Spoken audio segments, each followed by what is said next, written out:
Victor Moretti ruled the underworld with an iron fist, commanding fear and respect from every corner of the criminal empire. But when he returned home that cold October night, reeking of another woman's perfume, he found his pregnant wife waiting in his office, silent, unshaken, and holding papers that would destroy everything he thought he knew. He believed she was too weak to leave him. He was wrong. What Victor didn't realize was that Isabella Moretti hadn't spent 6 years as his invisible wife doing nothing. She'd been watching, planning, and preparing for this exact moment. And tonight, the queen who'd been silent for far too long was finally making her move. Before we begin this story of betrayal, vengeance, and redemption, please hit the like button and comment below with your city so I can see how far Isabella's story reaches across the world.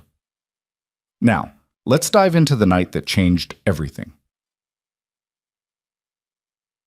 The October rain hammered against the floor-to-ceiling windows of the Moretti estate, each drop a tiny percussion against the bulletproof glass that separated Victor's world from the chaos outside.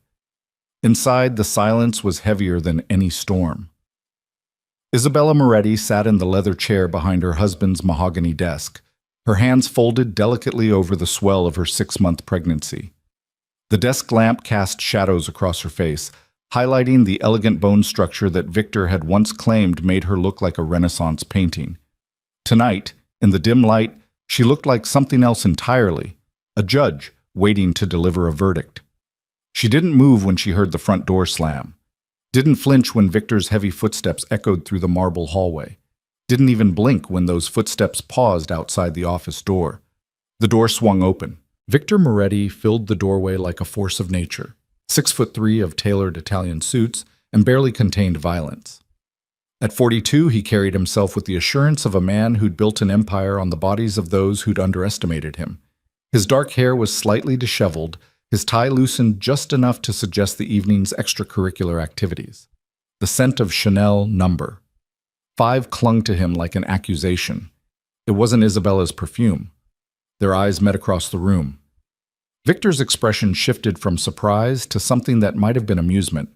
He closed the door behind him with a soft click that sounded like a gunshot in the quiet room. "Bella," he said, using the nickname he thought softened everything. His voice carried that particular timbre he employed when he wanted something, smooth as aged whiskey, just as intoxicating. "What are you doing up? It's past midnight. You should be resting."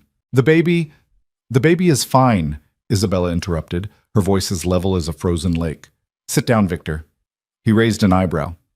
In 6 years of marriage, Isabella had never told him what to do. She'd been the perfect Mafia wife, beautiful, silent, ornamental, a trophy he'd acquired when her father, a low-level enforcer, had offered her as a peace offering after a territorial dispute. Victor had accepted because Isabella was exquisite, and because marrying her had made a statement about his power. He could take whatever he wanted, whenever he wanted it. He'd never bothered to wonder what Isabella might want. "I'm not in the mood for games, Bella." Victor moved toward the desk with the casual confidence of a predator in familiar territory. "If you're upset about..." "Sit down." The steel in her voice stopped him mid-stride. For the first time in longer than he could remember, Victor Moretti did what someone else told him to do. He sat in the chair across from his own desk, a position that felt fundamentally wrong. Isabella slid a manila folder across the polished wood surface. It stopped precisely in front of him, aligned with geometric perfection. "What's this?" Victor asked, but he was already reaching for it, already confident he knew the answer. Divorce papers. His little bird had finally found a cage she liked better. The thought should have angered him. Instead, he felt almost entertained. Did she really think she could leave him? Did she imagine there was anywhere in the world he wouldn't find her? Did she believe she had any power at all in this marriage? "Open it," Isabella said. Victor flipped open the folder with one hand, barely glancing at the contents. Legal documents. Dense paragraphs of whereas and heretofore. His eyes skimmed the pages with the practiced disinterest of a man who had lawyers to handle such things. "You want a divorce." He leaned back in the chair, spreading his hands in a magnanimous gesture. "Fine. I'll make it easy for you. You can have the townhouse in Manhattan, a monthly allowance, Let's say 50,000. More than generous for a woman with your background. Isabella's expression didn't change. Sign it. There are things we need to discuss first, Bella. Custody arrangements, visitation rights. He smiled, and it was the smile of a shark circling wounded prey. You didn't think I'd just let you take my child, did you? Our child, Isabella corrected. And I'm not taking anything that isn't already mine. Sign the papers, Victor. He studied her for a long moment, searching for the crack in her composure. The tears he expected, the anger he could manipulate, the fear he could exploit. There was nothing, just those dark, unreadable eyes watching him with the patience of stone. You know what I find fascinating? Victor picked up the gold pen from his desk, a Mont Blanc worth more than most people's cars. 6 years, Bella. 6 years you've been the perfect wife. Never complained, never questioned, never demanded anything, and now when you're carrying my heir, you suddenly develop a spine. He uncapped the pen with a soft click. I'll sign your papers. Not because you're forcing me, but because I'm curious to see how long you last out there. A week? 2? How long before you come crawling back, begging me to take care of you? Isabella said nothing. Victor turned to the signature page, his eyes finally focusing on the document with the intention of reading before signing. And that's when he saw it. The document wasn't what he thought it was. What the hell is this? The amusement drained from his voice like blood from a severed artery. Exactly what it says it is, Isabella replied calmly. An asset transfer agreement. I'm removing certain properties and accounts from joint ownership and placing them in a protected trust for our child. With me as the trustee, of course. Victor's hands tightened on the papers. The Riverside property, the Luxembourg accounts, His voice rose with each item.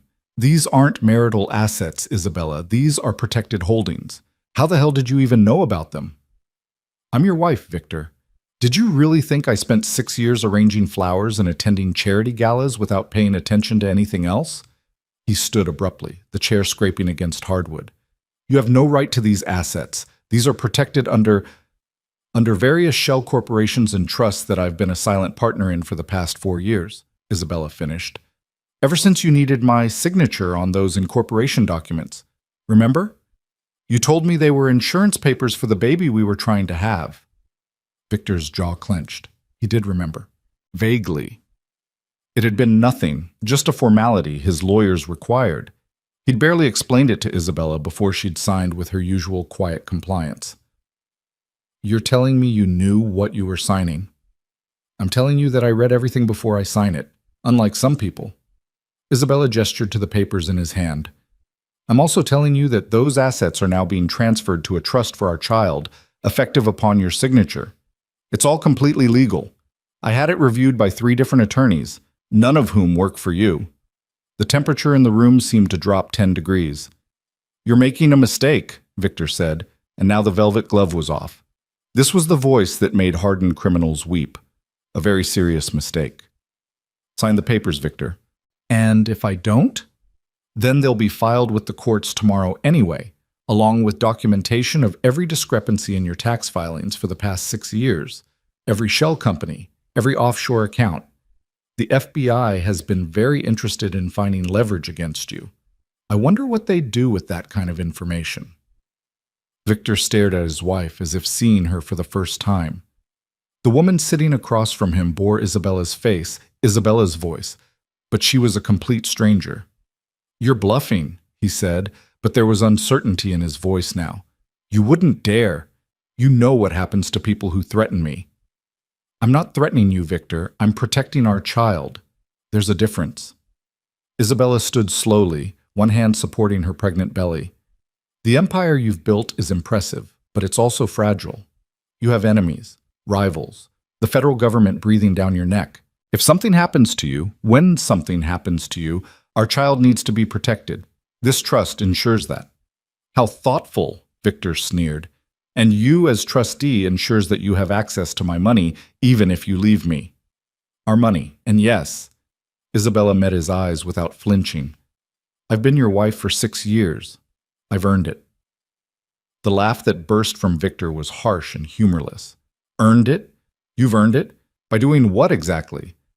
Wearing pretty dresses? Warming my bed when I felt like it? You've contributed nothing to this empire, Isabella. You're a decoration, a beautiful, expensive decoration, but a decoration nonetheless. For the first time, something flickered in Isabella's eyes. Not hurt, something colder. You're right, she said quietly. I am a decoration, a piece of furniture you acquired and forgot about. And like furniture, I've been in every room, heard every conversation, seen every transaction. You'd be surprised what people say when they think you're not really listening. Victor's hand moved instinctively toward the inside of his jacket, where he kept his gun. But Isabella didn't even blink. You're not going to shoot me, she said. I'm carrying your child, your heir, the only biological child you'll ever have, given what the doctor told you about the scarring from that bullet wound in Prague. Victor's blood ran cold. That information was buried deeper than any of his financial secrets. The doctor who'd treated him had been paid a fortune for his discretion. That same doctor had died in a car accident 3 months later, an accident Victor had arranged. How do you know about that? His voice was barely a whisper. I know everything, Victor. That's what you never understood. While you were building your empire, I was mapping every brick of it, every weakness, every vulnerability, every secret. She moved around the desk, closer to him now. Close enough that he could smell her perfume, jasmine and vanilla, familiar and suddenly alien. I'm not your enemy, Isabella continued. I'm the mother of your child. I'm trying to protect our family, but I'm done being invisible. I'm done being underestimated. Sign the papers or don't. Either way, those assets are protected. The only question is whether you want to be seen as a man who provides for his child or one who has to be forced. Victor looked down at the papers in his hand. Every instinct screamed that this was a trap, that he should call his lawyers, review every line, understand exactly what he was signing. But another part of him, the part that had built an empire on calculated risks and shows of strength, refused to show weakness to his wife, to let her think she'd won. Fine, he said, and signed his name with an aggressive flourish. Take your blood money. Protect the baby. But understand this, Isabella, you just declared war on me, and I've never lost a war. Isabella took the papers from him, checking the signature with clinical precision. When she was satisfied, she slid them back into the folder and held it against her chest like armor. This isn't war, Victor. If it were war, you'd already be dead.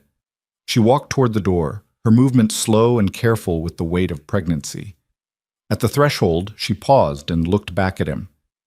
Your girlfriend's name is Luna Vale. She works at the Azure Club downtown, but she was born Svetlana Volkov in Moscow. Her uncle is Dmitry Volkov. The name hit Victor like a physical blow. Dmitry Volkov, the Russian arms dealer who'd been trying to move into Victor's territory for the past 2 years. The man who'd sworn vengeance after Victor had intercepted a major weapons shipment and kept the merchandise for himself. That's impossible, Victor breathed. I've had Luna investigated. Her background is clean. She's just a very convincing plant, Isabella finished. The background is real.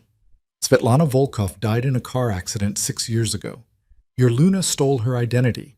The real question is, what information have you shared with her? What access have you given her? How deeply has she infiltrated your operations? Victor's mind raced, replaying every conversation, every pillow talk confession, every moment he'd been careless because he'd thought Luna was just a beautiful distraction. How long have you known? He demanded. 3 months, Isabella said. Since the night she conveniently spilled wine on you at the Riverside Gala and you took her to the coat room. I had her followed. Within a week, I knew who she really was. I've been monitoring her communications ever since. And you said nothing? You just watched? Isabella's smile was small and utterly without warmth. I wanted to see how far she'd get, how much you'd give her, how easily you'd betray your own empire for a pretty face and a warm body. She touched her pregnant belly. I wanted to know who the father of my child really was. I would never, Victor started, but Isabella cut him off with a look. You already did, Victor. You've been feeding her information for months. She knows about the shipment coming in through Port Newark next week. She knows about your meeting with the Colombian suppliers. She knows that you're planning to eliminate the Castellano family's leadership and take over their territory. Each revelation was a knife between the ribs. Victor had shared all of that with Luna, had whispered it in the darkness, pleased by her apparent interest in his work, flattered by her admiration. "Why are you telling me this now?" he asked. "Because I'm done watching," Isabella said simply. "Because I'm tired of pretending I don't see what you are. And because our child deserves better than a father who's too arrogant to see the knife at his own throat." She opened the door, then paused one final time. "I'm not leaving you, Victor, not yet. But I'm not the woman you married anymore. That woman was a fantasy you created, quiet, obedient, powerless. She never existed. And if you want any chance of salvaging what we have, you'll need to accept the reality of who I actually am." With that, Isabella Moretti walked out of the office, leaving her husband standing in the wreckage of every assumption he'd ever made about her. Victor remained frozen for a long moment, his mind struggling to process the seismic shift that had just occurred. Then, moving on pure instinct, he pulled out his phone and dialed. "It's me," he said when the call connected. "I need complete background on Luna Vale. Everything, and I mean everything. Financials, communications, associations. I want to know every person she's talked to in the past 6 months." He listened to the response, his jaw tightening. "I don't care what time it is. I want it by morning." He ended the call and immediately dialed another number. "Tony, it's Victor. I need you to pull surveillance footage from my home office for the past 3 months. Every camera, every angle. Because if Isabella was telling the truth, if she really had been watching, listening, documenting everything, then there would be evidence, there would be proof. And Victor Moretti didn't act without proof. But even as he made the calls, even as he began the process of verification, a cold certainty settled in his gut. Isabella wasn't bluffing. She'd never bluffed about anything in her life. She'd simply stayed silent until the moment she was ready to speak. And when she spoke, the world shifted. The morning light found Isabella in the greenhouse, surrounded by orchids and silence. This had always been her sanctuary, the one place in the sprawling Moretti estate that was entirely hers. Victor never came here. He found the flowers boring, the air too humid, the pace too slow. It was perfect. Isabella moved between the plants with practiced ease, checking soil moisture, adjusting humidity levels, removing dead blooms. Each action was meditation, a return to center after the chaos of the previous night. She heard the greenhouse door open but didn't turn. She knew those footsteps. "Mrs. Moretti," said a soft voice behind her. "You should be resting." "I'm fine, Marie." Isabella smiled at the older woman who served as both housekeeper and the closest thing she had to family in this place. "The baby and I are both fine." Marie moved closer, her weathered face creased with concern. She was 63 years old and had worked for the Moretti family since Victor was a child. She'd watched him grow from a ruthless boy into a ruthless man, and she'd watched Isabella transform from a frightened bride into something else entirely. "Mr. Moretti has made 17 phone calls since 4 a.m., Marie said quietly. "He's had people running background checks, pulling surveillance footage, calling in favors. The entire house is in chaos." "I know. Did you really do what they're saying? Transfer his assets? Expose his mistress?" Isabella removed a dead leaf from a white phalaenopsis orchid with surgical precision. "I protected our child. That's all."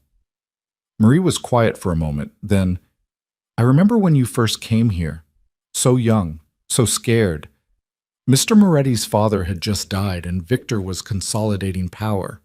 There were bodies in the streets, blood on the marble floors, and you, barely 20 years old, trying to make yourself invisible." "I remember." "I thought you wouldn't survive a year," Marie admitted. "The wives before you, the ones who challenged Victor, who demanded too much, who threatened to leave, they didn't end well.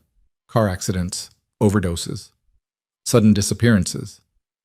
And you were so small, so fragile." Isabella finally turned to look at the older woman.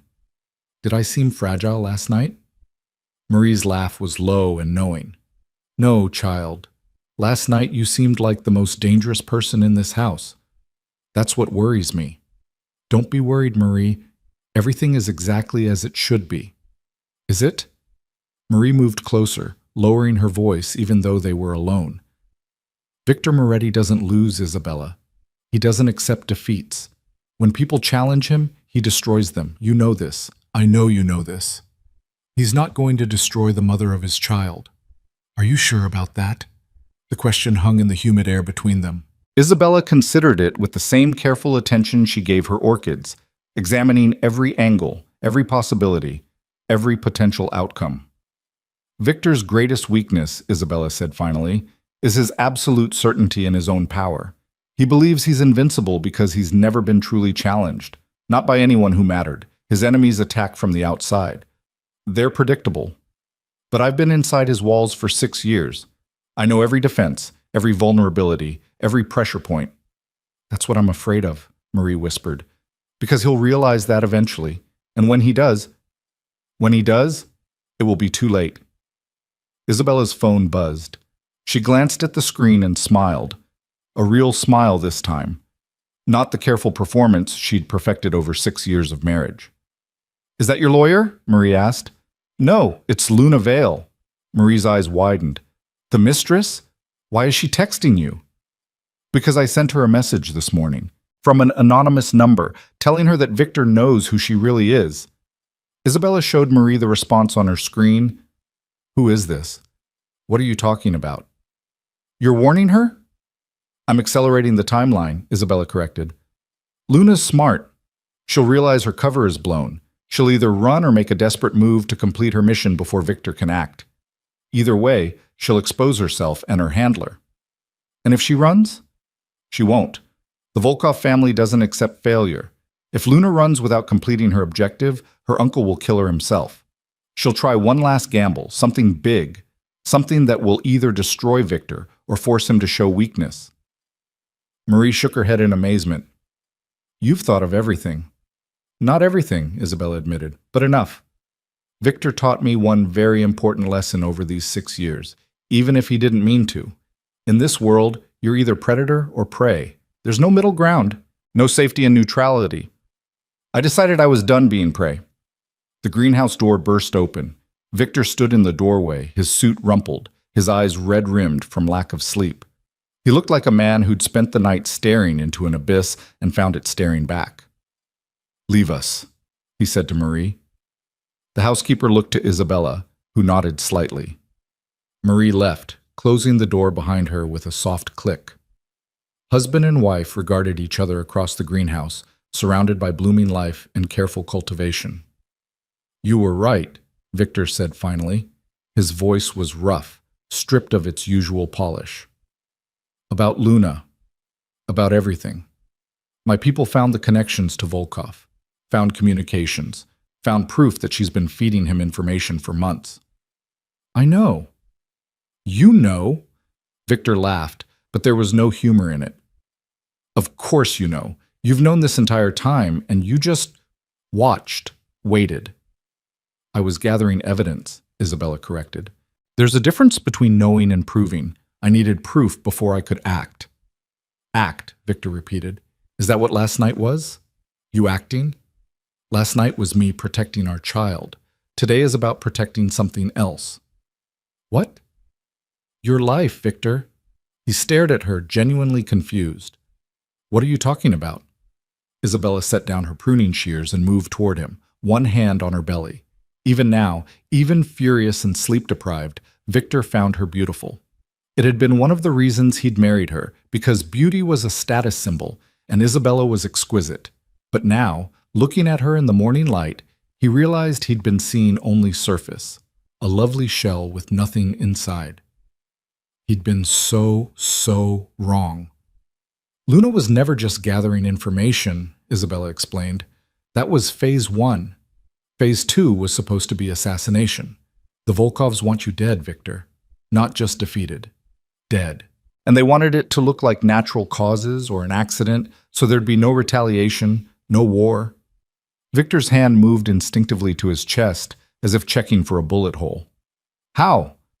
Poison. Slow acting. Already in your system. Isabella watched his face pale. Don't worry, you're not dying. I've been swapping your vitamins with placebos for the past month, ever since I confirmed Luna had access to them. The real poison is in a safe place. Evidence. The greenhouse seemed to tilt around Victor. You saved my life. I saved our child from growing up without a father. There's a difference. Is there? Victor moved closer, studying his wife's face with new eyes. Who are you, Isabella? Who the hell are you really? For a long moment, Isabella said nothing. Then she spoke, and her voice carried the weight of 6 years of silence. I'm the daughter of Marco Russo. You knew him as a low-level enforcer, a nobody. Someone so far beneath your notice that you barely remembered his name when he offered me to you as a peace offering. I remember, Victor said slowly. He'd stolen from the wrong people, was going to be executed, offered you instead. Yes, except my father wasn't a nobody. He was an accountant. He'd been laundering money for 3 different families for 15 years. He knew where every body was buried because he'd helped hide the graves. And when those families started fighting each other, when they started losing track of their own money, my father decided it was time to disappear. Isabella's smile was bitter. But you can't just disappear from the mob, can you? They'll find you, kill your family. So my father made a different choice. He offered them something more valuable than money. He offered them me. You're saying your father sold you to save himself? No, Isabella corrected. My father placed me exactly where I needed to be, in the heart of the Moretti Empire, married to the most powerful man in the city, with access to everything. She touched her belly. And then he taught me everything he knew before he died. Every trick, every system, every way to follow the money. Victor's mind reeled. The shell companies, the offshore accounts. You didn't just happen to find them. I built the map, Victor. Every single asset you have, I can trace. Every debt, every leverage point, every place where money goes in dirty and comes out clean. My father taught me the language of finance, and you taught me the language of power. Together, they've made me very, very dangerous. Why are you telling me this now? Because Luna's going to make her move in the next 48 hours. Because the Volkovs aren't the only family circling for your blood. And because if we're going to survive what's coming, we need to stop pretending that I'm just your pretty little wife. Isabella moved past him toward the greenhouse door, then paused. There's a gala tomorrow night. The Castellano charity event. You're expected to attend with me. Luna will be there. I saw it on the guest list. She'll make her play there, in front of everyone. Maximum chaos, maximum humiliation. She'll try to destroy your reputation before she destroys your life. How do you know? Because that's what I would do. Victor watched his wife disappear into the house, leaving him alone among the orchids and the humid silence. For the first time in 15 years, Victor Moretti was afraid. Not of Luna, not of the Volkovs, not of any external enemy. He was afraid of the woman who slept beside him every night. The woman carrying his child. The woman he'd underestimated so completely that she'd mapped his entire empire while he wasn't watching. Victor Moretti had built his power on the principle that he controlled everything, every variable, every outcome, every person. But Isabella Moretti, the quiet girl he'd married without a second thought, the decoration he'd placed in his home and forgotten, had been controlling him all along, and he'd never even noticed. He pulled out his phone and made a call. "It's me," he said when it connected. "Change of plans for tomorrow night. I want extra security at the Castellano Gala, double the usual. And I want surveillance on every entrance, every exit, every corner of that venue. If anyone so much as looks at me wrong, I want to know about it." He listened to the confirmation, then added, "And pull a complete background on Isabella Russo, everything before she married me. I want to know who her father really was, who she really is. Because if there was one thing Victor Moretti understood, it was this: knowledge was power. And he'd been operating blind for far too long. Tomorrow night, at the Castellano Gala, everything would change. He just didn't realize that Isabella was counting on exactly that. In her private study, Isabella sat before 3 different computer monitors, each showing a different angle of the Moretti estate. She'd had the cameras installed 2 years ago, hidden so carefully that even Victor's security team didn't know they existed. She watched her husband pace the greenhouse, watched him make his calls, watched him try to regain control of a situation that had already slipped through his fingers. Isabella had learned many things from Victor over the past 6 years, but the most important lesson was this: control is an illusion, power is temporary, and the only thing that endures is what you're willing to sacrifice everything to protect. She touched her belly, feeling the baby move beneath her palm. Everything was proceeding exactly as planned. The gala was tomorrow night, and by the time it was over, the entire underworld would know the truth. Isabella Moretti was no one's pawn. She was the queen. And queens don't ask for power, they take it. The Castellano Grand Ballroom glittered like a jewelry box, all crystal chandeliers and gilt-edged mirrors reflecting the cream of the criminal underworld in their finest designer armor. Women dripped with diamonds that could fund small countries. Men wore suits that cost more than luxury cars. And beneath the champagne smiles and polite conversation, everyone was calculating angles, measuring threats, and counting the knives pointed at their backs. Isabella stood before her bedroom mirror, fastening a necklace of black pearls around her throat. The dress she'd chosen was midnight blue silk that draped elegantly over her pregnant form, modest enough to be respectable, dramatic enough to be remembered. Her dark hair was swept up in a classic chignon, her makeup understated except for the deep red of her lips. She looked every inch the Mafia wife, elegant, refined, harmless. The mask she'd worn for 6 years had never fit more perfectly. "You look beautiful," Victor said from the doorway. He'd been watching her for the past 5 minutes, she knew. Had been watching her constantly since their conversation in the greenhouse, as if trying to see through skin and bone to whatever creature lived beneath. "Thank you," Isabella replied without turning. She fastened the second earring, also black pearls, a gift from Victor on their first anniversary, and smoothed her hands over her belly. "Is the car ready?" "Security's doing a final sweep." Victor moved into the room, adjusting his cufflinks with practiced precision. He wore a charcoal suit that made his dark eyes look almost black. Dangerous. "I've tripled the detail for tonight. 20 men, all armed. If Luna tries anything, she will," Isabella interrupted calmly. "The question is what exactly and when." Victor's jaw tightened. His investigators had confirmed everything Isabella had told him about Luna's real identity. The Volkov connection. The carefully constructed background. The systematic infiltration of his life. What they hadn't found was proof of the assassination plot Isabella had mentioned. The poisoned vitamins had tested clean. Either Isabella had been wrong, or she'd removed the evidence before anyone could verify her claims. Victor suspected the latter, which meant his wife was even more calculating than he'd imagined. "I want you to stay close to me tonight," Victor said. It wasn't a request. "Don't wander off. Don't talk to anyone I haven't vetted. And if anything seems wrong, anything at all, you tell me immediately." Isabella finally turned to face him, one hand resting on her belly. "Are you protecting me, Victor, or making sure I don't cause trouble?" "Can it be both?" For a moment, something almost like humor flickered in Isabella's eyes. Then it was gone, replaced by that impenetrable calm that had become her constant expression. "I'll stay close," she agreed. "But you need to trust me tonight. Whatever happens, whatever you see, trust that I know what I'm doing." "That's asking a lot, considering you've been lying to me for 6 years. "I've never lied to you," Isabella corrected. "I just never told you the truth." "There's a difference." Before Victor could respond, his phone buzzed. He glanced at the screen and his expression hardened. "The car's ready. Let's go." They descended the grand staircase together, Victor's hand at the small of Isabella's back, in a gesture that could be read as either protective or possessive. Marie watched from the shadows of the hallway, her weathered face tight with concern. Isabella met her eyes and smiled slightly. A reassurance. A promise. Everything would be fine. The drive to the Castellano estate took 40 minutes through increasing traffic. Victor spent the entire journey on his phone, barking orders to his security team, his lieutenants, his lawyers, building walls, shoring up defenses, preparing for a battle he couldn't quite see yet. Isabella sat in silence beside him, her hands folded over her belly, her eyes tracking the city lights that streamed past the bulletproof windows. She'd made this same drive dozens of times over the years. To galas, to charity events, to performances of wealth and power that meant nothing and everything.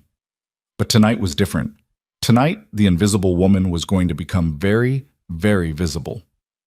The Castellano estate sprawled across 5 acres of prime real estate in the heart of the city's most exclusive neighborhood. The main house was a Gothic revival monstrosity of stone and stained glass, built by a railroad baron in the 1890s and later acquired by the Castellano family as a symbol of their legitimacy.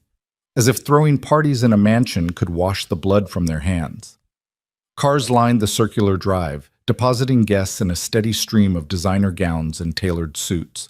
Photographers clustered at the entrance, their cameras flashing like lightning strikes. The Castellano Charity Gala was one of the social events of the season, a chance for the criminal elite to play at being respectable citizens.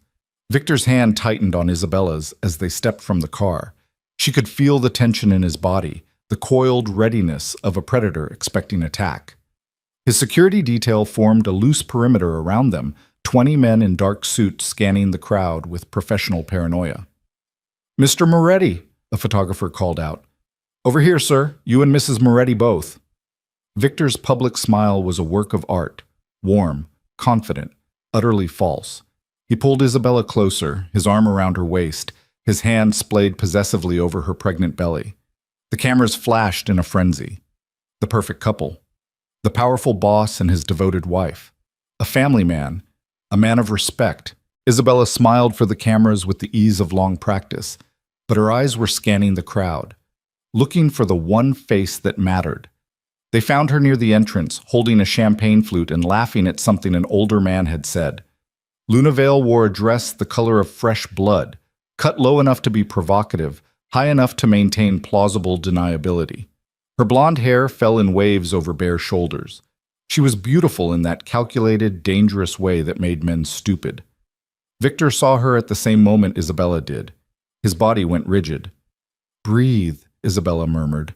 "Don't give her the satisfaction of knowing you've seen her. She has some nerve showing up here. She has a mission to complete. Of course she's here."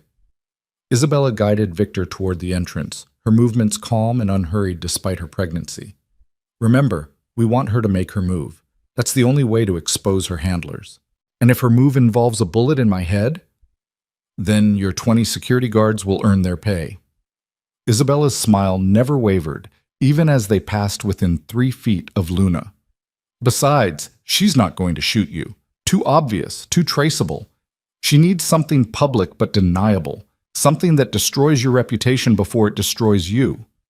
They entered the ballroom to a swirl of music and laughter. The space was enormous, with soaring ceilings painted in elaborate frescoes of angels and demons locked in eternal combat.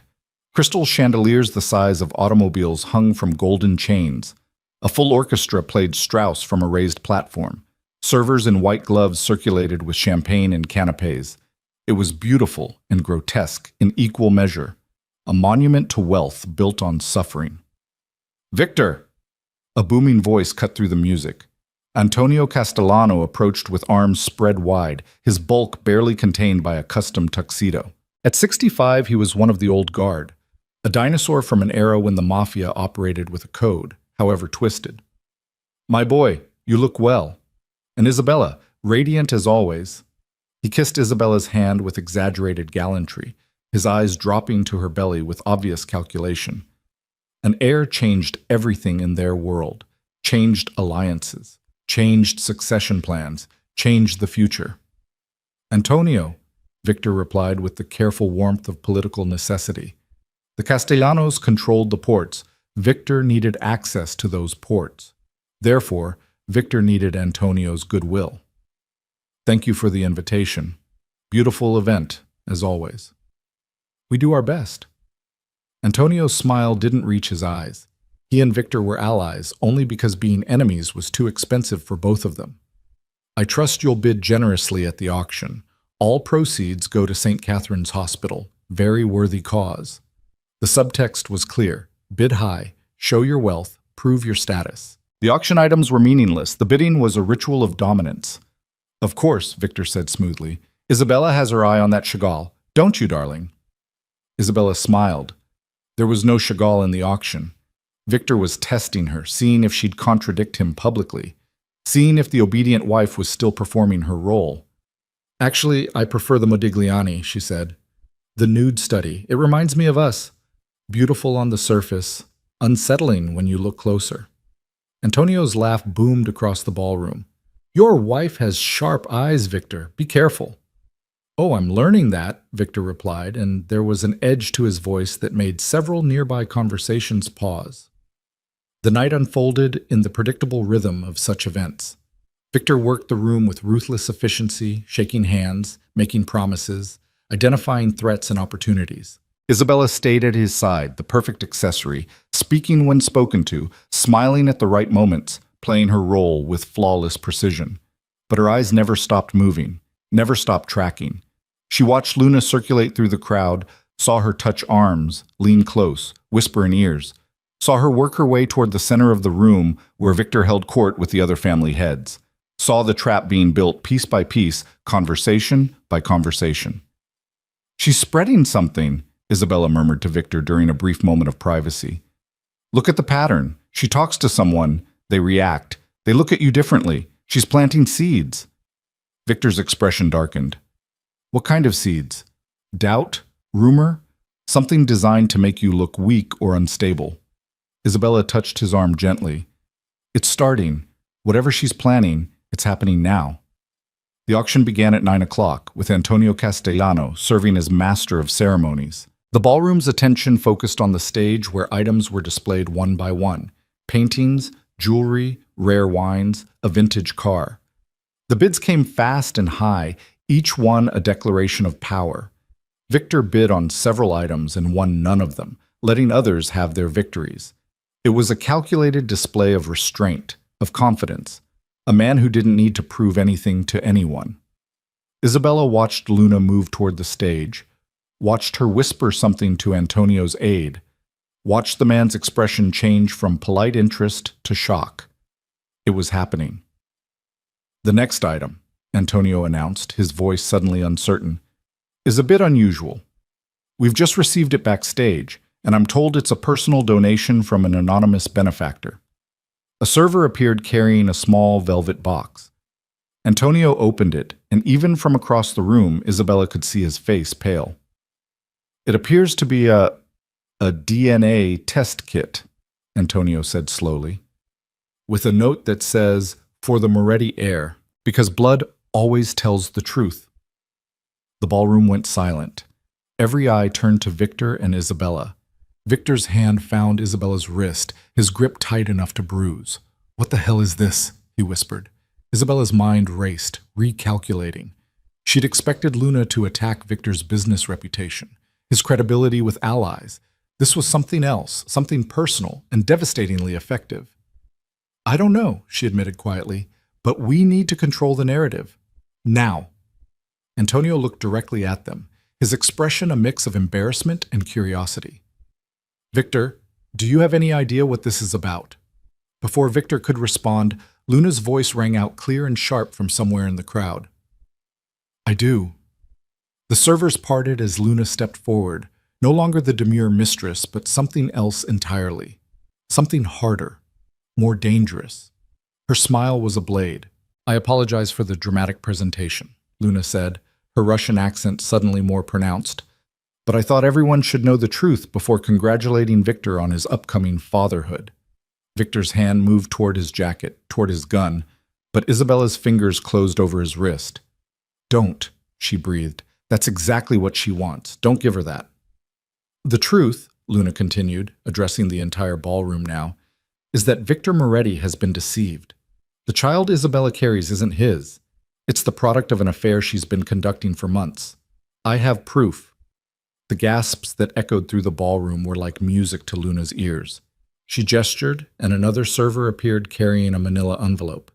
"DNA evidence," Luna announced. "Comparison samples taken from Victor and from the fetus during Isabella's last medical appointment. The results are conclusive. Victor Moretti is not the father of his wife's child."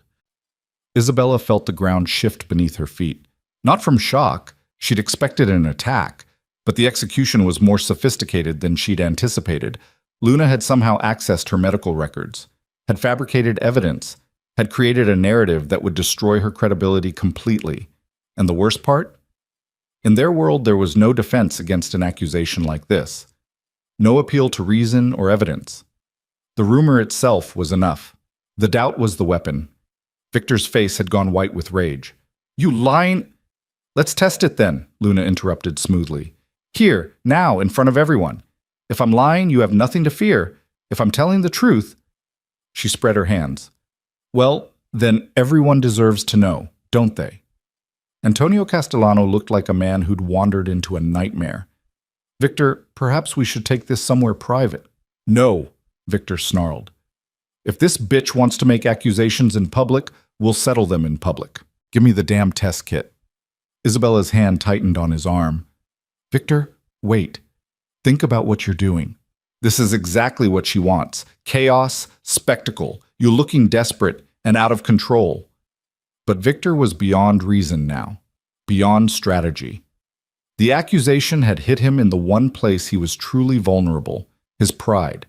The implication that his wife had made a fool of him, that the heir he'd been proudly announcing wasn't even his blood, was more than his ego could tolerate. He grabbed the DNA kit from the server and turned to Isabella. In his eyes, she saw something terrible. Not love or trust, but possession. Ownership. The need to prove that what was his remained his. Prove it, he said quietly. Prove this is my child. Isabella met his eyes without flinching. And if I refuse? If I tell you that your trust should be enough? What then, Victor? Then everyone in this room will know she's telling the truth. The ballroom held its collective breath. This was the moment Luna had engineered. The moment when Victor would either destroy his wife publicly or reveal himself as a man who couldn't control his own household. Either way, Luna won. Isabella looked at the DNA kit in Victor's hand, looked at Luna's triumphant expression, looked at the hundreds of faces surrounding them, all waiting to see what the quiet wife would do. And then she started to laugh. It wasn't hysterical laughter or bitter laughter. It was genuine amusement, clear and bright as bells. It cut through the tension like a knife through silk. Oh, Luna, Isabella said, still smiling. Or should I call you Svetlana? You've worked so hard on this. The fake medical records, the forged DNA evidence, the theatrical timing, it's really quite impressive. Luna's expression flickered. Just for a moment. Just enough. I'm sorry. What did you call me? Svetlana Volkov, Isabella said clearly, projecting her voice so everyone could hear. Niece of Dmitry Volkov. Planted in my husband's life 6 months ago with the sole purpose of destroying him. You've done excellent work, truly. The identity theft was particularly clever, using a real dead girl's background. Made it very hard to trace, but not impossible. The ballroom erupted in whispers. Luna's face hardened. That's ridiculous. I'm just trying to tell the truth about a fictional affair that never happened, Isabella interrupted. About DNA evidence that doesn't exist? Tell me, how exactly did you obtain fetal DNA from my medical records when I haven't had amniocentesis and there's no other way to test the baby until after birth? Luna's smile faltered. Isabella pressed her advantage, moving forward despite her pregnancy, her voice steady and certain. You made a critical error, Svetlana. You assumed I was ignorant, that I wouldn't understand medical procedures, that I'd panic and Victor would do something rash and everything would fall apart. She turned to address the entire ballroom now, her hand resting on her belly. The truth is simpler and more boring than any conspiracy. This is my husband's child.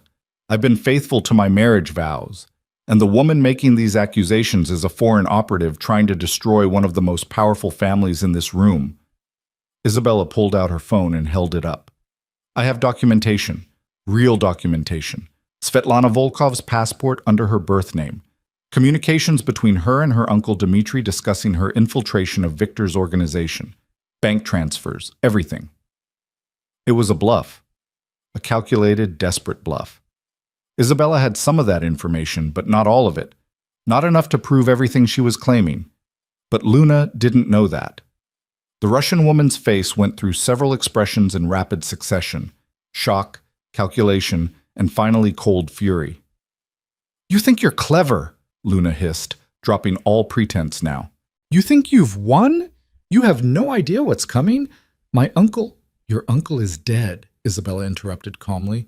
He was killed 3 hours ago in Moscow, along with his top lieutenants, a coordinated strike by Victor's Russian allies. The Volkov family is finished. This time the lie was so enormous, so audacious, that even Victor stared at Isabella in shock. But Luna believed it. Isabella could see it in her eyes. The sudden terror, the realization that she was alone in a room full of enemies, that her protection was gone, that she'd failed.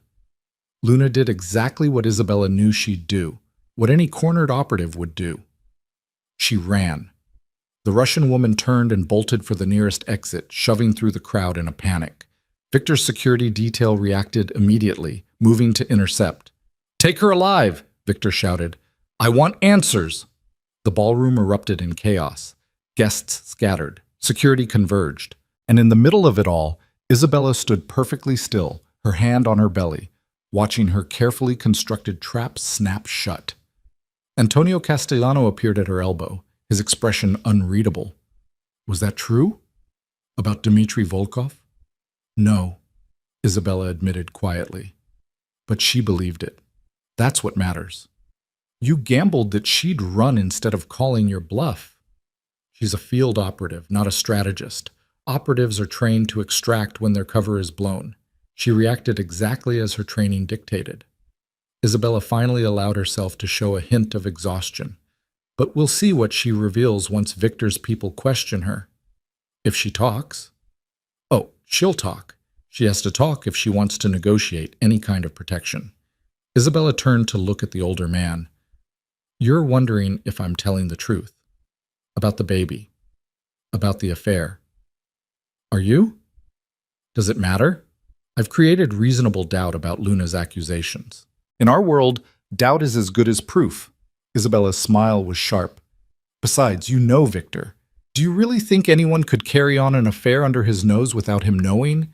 He monitors everything, controls everything. No, Antonio, the child is his. Luna was simply desperate and made a mistake. Antonio studied her for a long moment. You're not what you seem, Isabella Moretti. No one in this room is. Victor returned then, his suit jacket missing, his shirt stained with something that might have been blood. His expression was dark thunder. She got away, he bit out. Made it to a car, led my men on a chase through the city. They lost her near the docks. Isabella's heart sank. She'd miscalculated. Luna hadn't been captured, hadn't been neutralized. The threat remained. But we got this, Victor continued, holding up Luna's purse. She dropped it when she ran. My people are going through it now. And the crowd? Isabella asked, looking around the ballroom where guests were slowly returning, their expressions ranging from scandalized to fascinated. What are they saying? That you're either the most loyal wife in the city or the most convincing liar. Victor's eyes bored into hers. I'm still trying to figure out which. Does it matter? Yes, Victor said flatly. Because if you're lying to me about this, about the baby. I'm not lying about the baby, Isabella interrupted. That child is yours, Victor. Your blood, your heir. Everything else I might have deceived you about. But not that. Never that. For a long moment, they stared at each other while the ballroom slowly rebuilt itself around them. The orchestra started playing again. Servers began circulating with fresh champagne. The auction was quietly canceled, but the party continued because in their world, weakness was death, and showing fear was weakness. We're leaving, Victor decided. Now, I don't trust this situation. Don't trust that Luna doesn't have backup, doesn't have a contingency plan. But as they moved toward the exit, Isabella saw something that made her blood run cold. Marie, their housekeeper. Standing near the ballroom entrance, her face white as paper, her hands shaking. Isabella broke away from Victor and hurried toward the older woman, her heart pounding. Marie? What are you doing here? What's wrong? Marie's lips trembled. I tried to call. Your phone was off. I had to come. I had to warn you. Warn me about what? The house, Marie whispered. Men came. Armed men. They said they were Victor's people, but I've never seen them before. They went through everything. Your office, your computers. They took boxes, files, everything. Isabella felt the world tilt. Her private study, her backup evidence, her insurance, all of it, gone. When? She demanded. An hour ago, right after you left for the gala. Marie grabbed Isabella's hands. This was coordinated. They knew you'd be here. Knew the house would be empty except for me. One of them told me to deliver a message. What message? Marie's eyes filled with tears. He said, "Tell Isabella that the Volkovs send their regards, and tell her that her father's legacy dies with her." The words hit Isabella like a physical blow. Her father's legacy. The files he'd maintained. The evidence he'd spent 15 years collecting on every family, every transaction, every crime. The evidence Isabella had been using to protect herself, to ensure that if Victor ever moved against her, she could destroy him and everyone else in the criminal underworld. It was all gone. Victor appeared at her side, his expression thunderous. "What's going on?" Isabella turned to face her husband, and for the first time in 6 years, she let him see real fear in her eyes. "We need to go home," she said quietly. "Right now. We have a serious problem." The drive back to the estate was the longest 40 minutes of Isabella's life. Victor was on the phone constantly, mobilizing his forces, calling in favors, trying to assess the scope of the breach. But Isabella sat in silence, her mind racing through possibilities and contingencies. The Volkovs had outmaneuvered her. While she'd been focused on Luna, on the public confrontation, they'd struck at a real vulnerability. Not her reputation, not her relationship with Victor, her insurance, her protection, her proof. Without those files, she was defenseless. Just another mafia wife with delusions of power.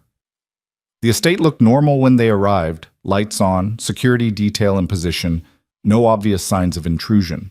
But Isabella knew better, knew that the real damage was invisible, strategic, permanent. She moved through the house like a ghost, Victor close behind her. Marie had been telling the truth. Isabella's private study had been ransacked. Computers gone, files missing. The hidden safe behind the bookshelf stood open and empty. Everything her father had given her, everything she'd built on top of that foundation. Erased. "What was in those files?" Victor demanded. "What did they take?" Isabella sank into her desk chair, one hand on her belly. The baby kicked, as if sensing her distress. "Everything," she said quietly. "Every piece of leverage I had. Every insurance policy. Every escape route." "Insurance against what? Against who?" She looked up at her husband, and in her eyes he saw something he'd never seen before. Not calculation, not strategy, surrender. "Against you, Victor. Against this life. Against the possibility that one day I'd need to destroy everything to survive." Isabella's laugh was bitter. "My father taught me that in this world, you either have power or you're at the mercy of those who do. I chose power. I built a map of everyone's secrets, and now it's gone." Victor stared at her, his expression unreadable. "You were planning to betray me, to destroy me." "I was planning to survive," Isabella corrected. "There's a difference." For a long moment, silence stretched between them. Outside, sirens wailed in the distance, the city's heartbeat, the sound of chaos and order locked in eternal combat. Then Victor's phone rang. He answered it with a curt greeting, listened for 30 seconds, and his face went pale. "When?" he demanded. "How many?" Another pause. "I'm on my way." He ended the call and looked at Isabella with something approaching fear. "There's been an attack on 3 of my warehouses. Coordinated, professional. They burned them to the ground, killed everyone inside." Victor's voice was hollow. "The Volkovs aren't just targeting you, Isabella. They're targeting the entire family. This is war." Isabella struggled to her feet, her pregnant body suddenly feeling like a cage. "Then we need to—" The lights went out. Not just in the study, throughout the entire estate. Complete darkness. And in that darkness, Isabella heard the sound that changed everything. Gunfire. Victor's hand found Isabella's arm in the darkness, his grip iron hard. "Get down!" he hissed, pulling her behind the heavy oak desk as more gunfire erupted from somewhere on the first floor. The sound was sharp and precise. Not the wild spraying of amateurs, but the controlled bursts of professionals who knew exactly what they were doing. Isabella's heart hammered against her ribs, each beat echoing in her ears louder than the gunshots. Her hand instinctively covered her belly, protecting the child who couldn't understand the danger surrounding them. 6 months pregnant and trapped in a house under siege.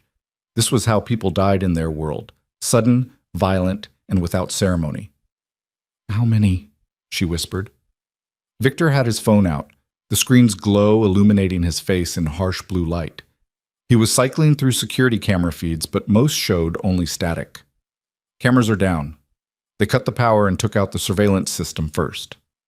Professional breach. His voice was deadly calm, the voice of a man who'd survived a dozen assassination attempts and knew panic was more dangerous than bullets. But I can hear return fire. My men are engaging. Another volley of gunshots, closer this time. Glass shattered somewhere nearby.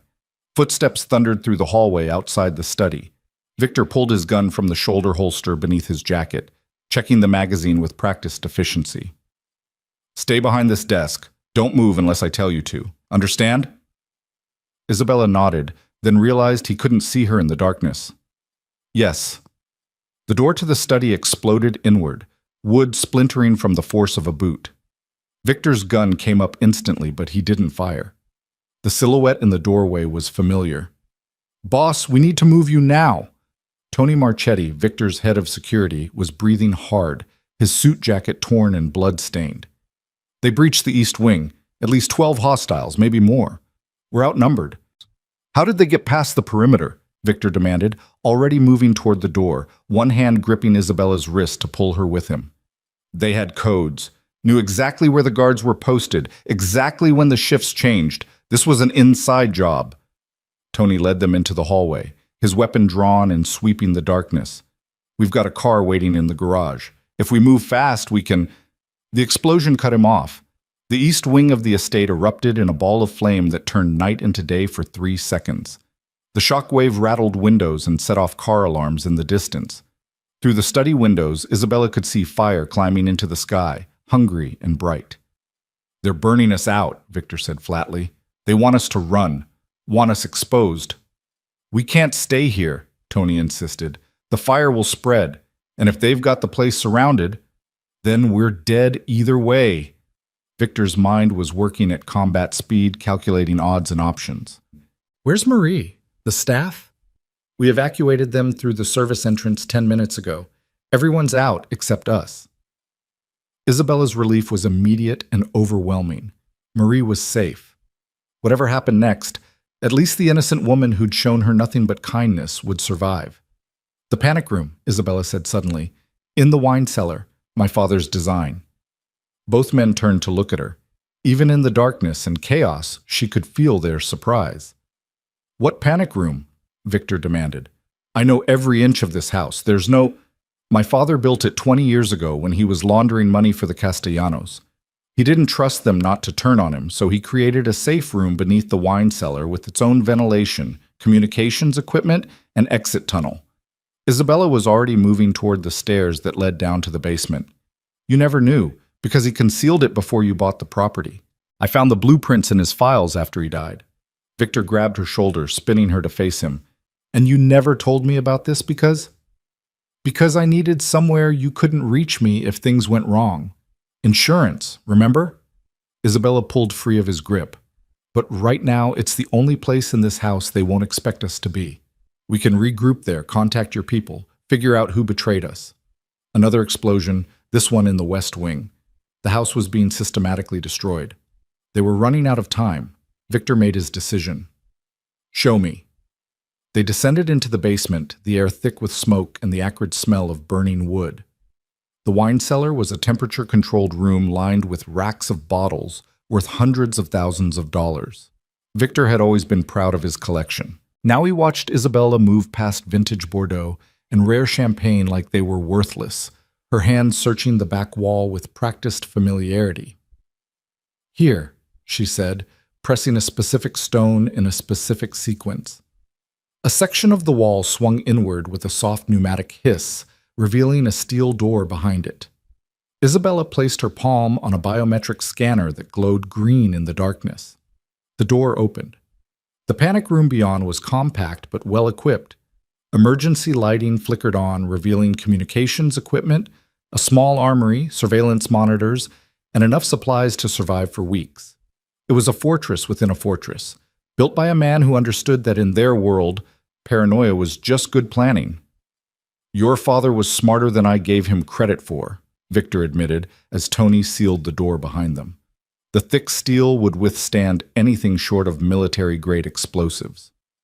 He was a survivor, Isabella said quietly.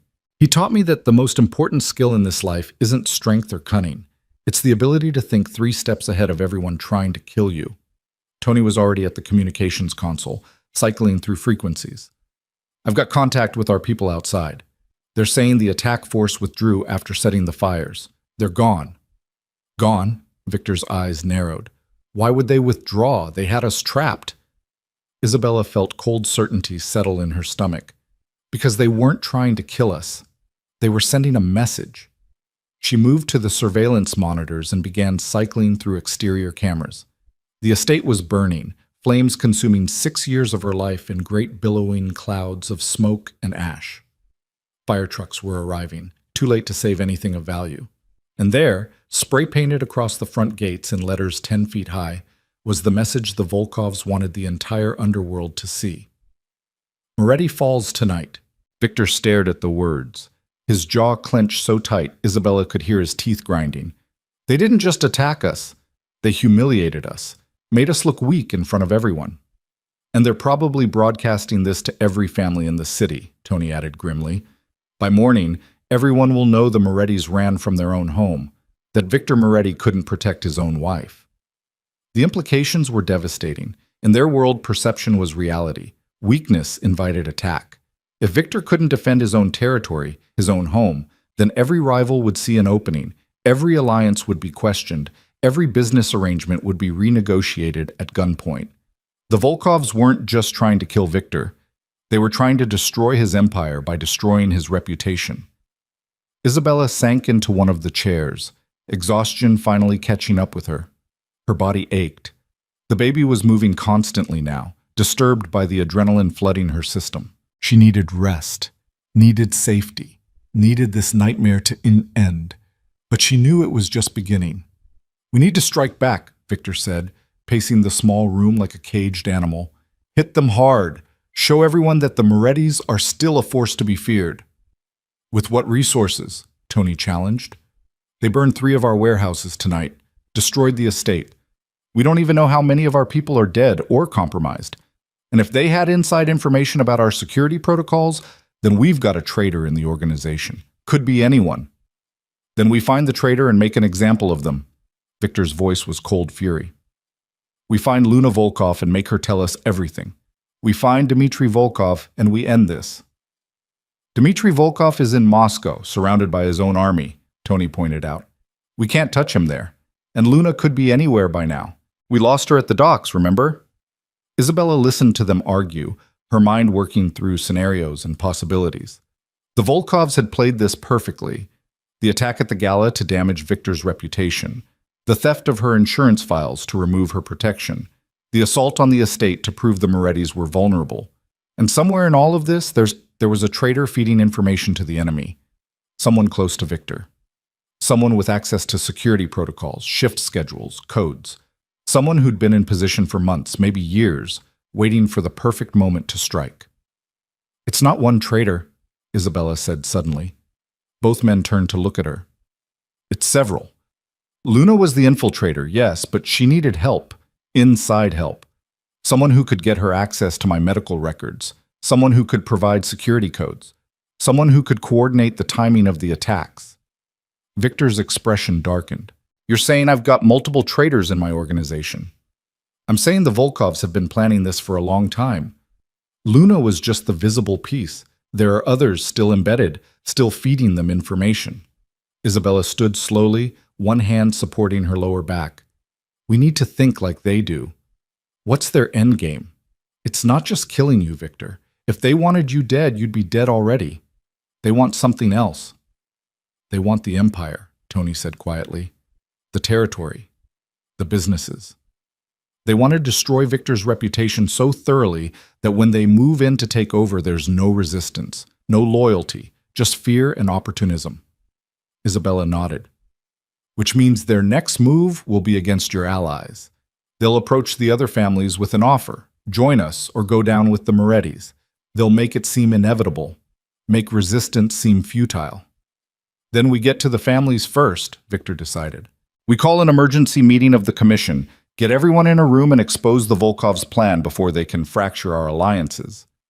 The commission won't meet on your say-so, Tony objected. Not after tonight. They'll see you as damaged goods, toxic. Then I make them meet. I call in every favor, every debt, every obligation. Victor's eyes were hard as diamonds. And I bring proof, evidence that the Volkovs are coming for all of us, not just the Morettis, that tonight was the opening salvo in a larger war. What proof? Isabella asked quietly. The Volkovs stole my files, remember? All my evidence, all my documentation. It's gone. Victor smiled, and it was a terrible thing to see. Not all of it. You said your father taught you to think 3 steps ahead. Did you really keep all your insurance in one location? Isabella met his eyes and slowly smiled back. No, I kept copies, multiple copies in multiple locations, safety deposit boxes, cloud storage under false names, physical files with trusted associates who don't even know what they're holding. She touched her belly. I learned from my father's mistakes. He kept everything in one place, made himself a single point of failure. I didn't. Can you access these copies? Some of them. The digital ones, yes. The physical files will take time, but I can retrieve them. Victor moved to the communications console. Tony, I need you to contact everyone on the commission. Tell them there's an emergency meeting tomorrow night at the Castellano estate. Neutral ground. Non-negotiable. They won't come, Tony warned. They will if they think I'm going to confess to crimes that implicate them, too. Tell them I'm making a deal with the FBI. Tell them I'm flipping on everyone to save myself. Tell them whatever you need to tell them, but get them in that room. Tony nodded and began making calls, his voice low and urgent. Isabella watched Victor pace, watched him plan and scheme and fight back against the forces trying to destroy him, and she felt something unexpected, admiration. For 6 years, she'd seen Victor as an obstacle to be managed, a danger to be controlled. But watching him now, seeing him refuse to surrender even when every rational calculation said he should, she understood why this man had built an empire. He was relentless, unbreakable, a force of nature wrapped in expensive suits and lethal charisma. What are you thinking? Victor asked, catching her watching him. That you're going to get us both killed, Isabella said honestly, but that you might just pull this off anyway. He moved closer, his hand finding hers in the dim light.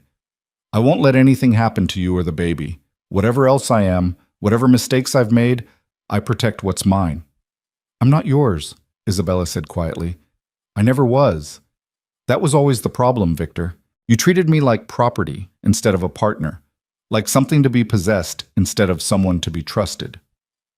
And you've been planning to betray me since the day we married.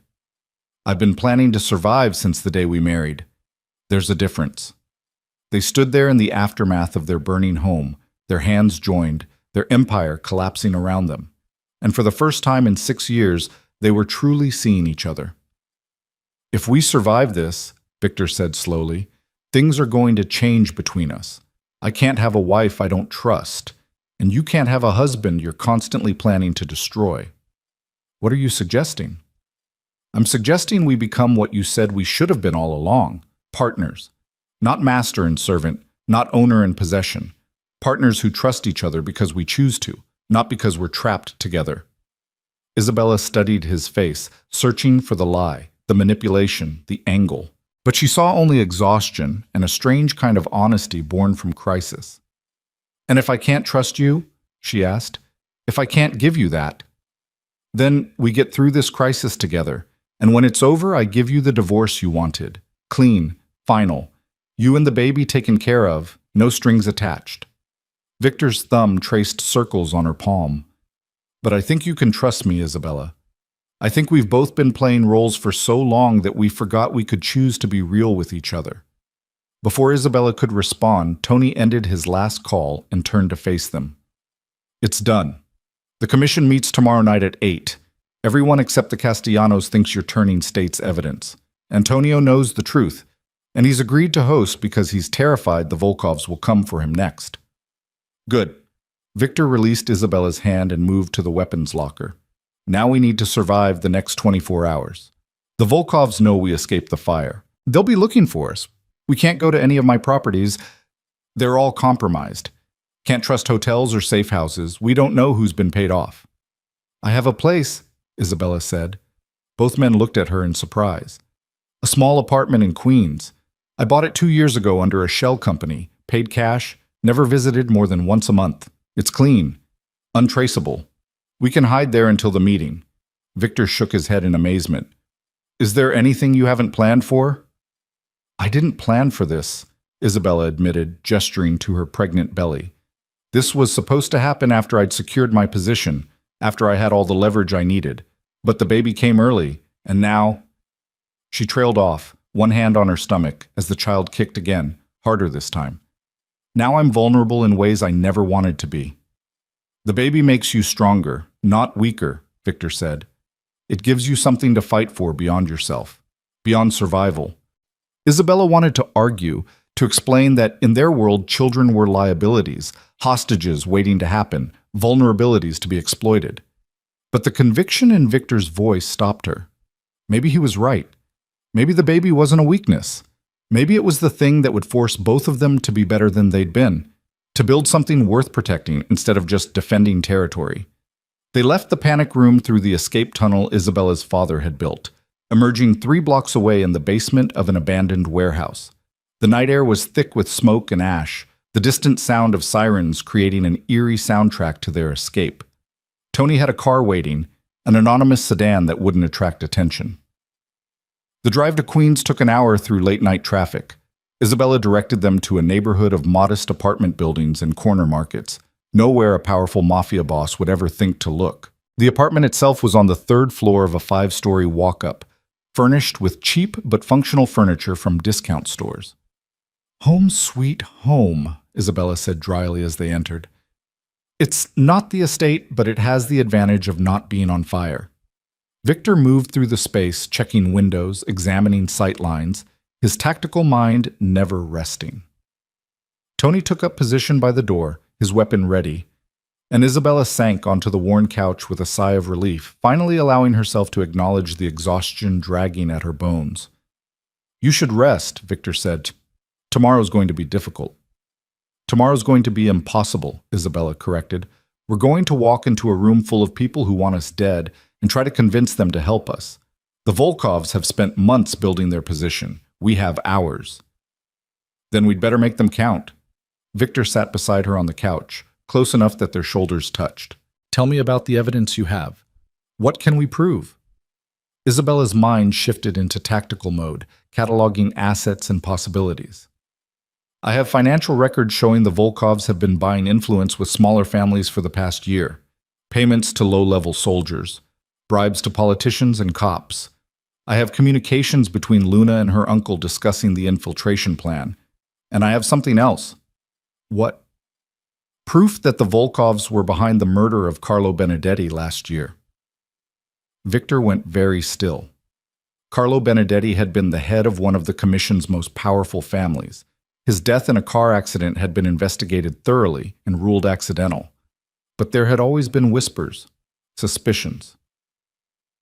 "If you can prove the Volkovs killed Carlo," Victor said slowly, "then you can prove they've already been at war with the Commission, that they're a threat to everyone, not just us. That changes everything." "I can prove it. I have the mechanic's testimony, the man they paid to tamper with Carlo's brakes. He's been in witness protection under a false name, but I know where he is. I've been paying him to stay alive and keep his mouth shut." Isabella smiled grimly. "Insurance, remember? You've been preparing for this war longer than I realized. I've been preparing for every possible war since the day I understood what my father really did for a living. This world doesn't tolerate the unprepared, Victor. It eats them alive." They sat in silence for a moment, the weight of the next day's confrontation settling over them like a shroud. Outside, the city continued its restless motion, millions of people living their lives with no idea that the criminal underworld was tearing itself apart. "I need to ask you something," Victor said finally, "and I need the truth." "What?" "When you came to me with those papers that night, when you asked me to sign them, were you planning to leave me or were you planning to trap me?" Isabella considered lying, considered giving him the answer that would make things easier. But she was tired of lies. Tired of games, tired of being someone she wasn't. Both, she said honestly. I was giving you a choice, even if you didn't realize it. If you'd treated me with respect, if you'd actually read what you were signing and asked me about it like a partner, instead of dismissing me like a servant, then maybe things could have been different. But you didn't. You signed without reading because you were so certain I was beneath your notice. And the trap? The trap was real. I wasn't bluffing about the asset transfers. I took what I needed to protect our child and myself. Whether that was betrayal or self-preservation depends on your perspective. Victor was quiet for a long time. When he finally spoke, his voice was thoughtful. My father once told me that the difference between a good boss and a great one is knowing when you've been outplayed. Good bosses fight reality until it destroys them. Great bosses adapt. Which one are you? I'm still figuring that out. He turned to look at her, really look at her, in the dim light of the cheap apartment. But I know this. I underestimated you. Treated you like an ornament when you were a weapon. That was my mistake. One I won't make again. Is that an apology? It's an acknowledgement. Whether that becomes an apology depends on whether we survive the next 48 hours. Isabella laughed despite everything, despite the fear and exhaustion and danger, because there was something darkly funny about sitting in a queen's apartment with her mafia husband, their home burned to the ground, their lives in danger, discussing relationship dynamics. Get some rest, Victor said again. I'll keep watch with Tony. We'll figure out the details of tomorrow's presentation in the morning. But Isabella shook her head.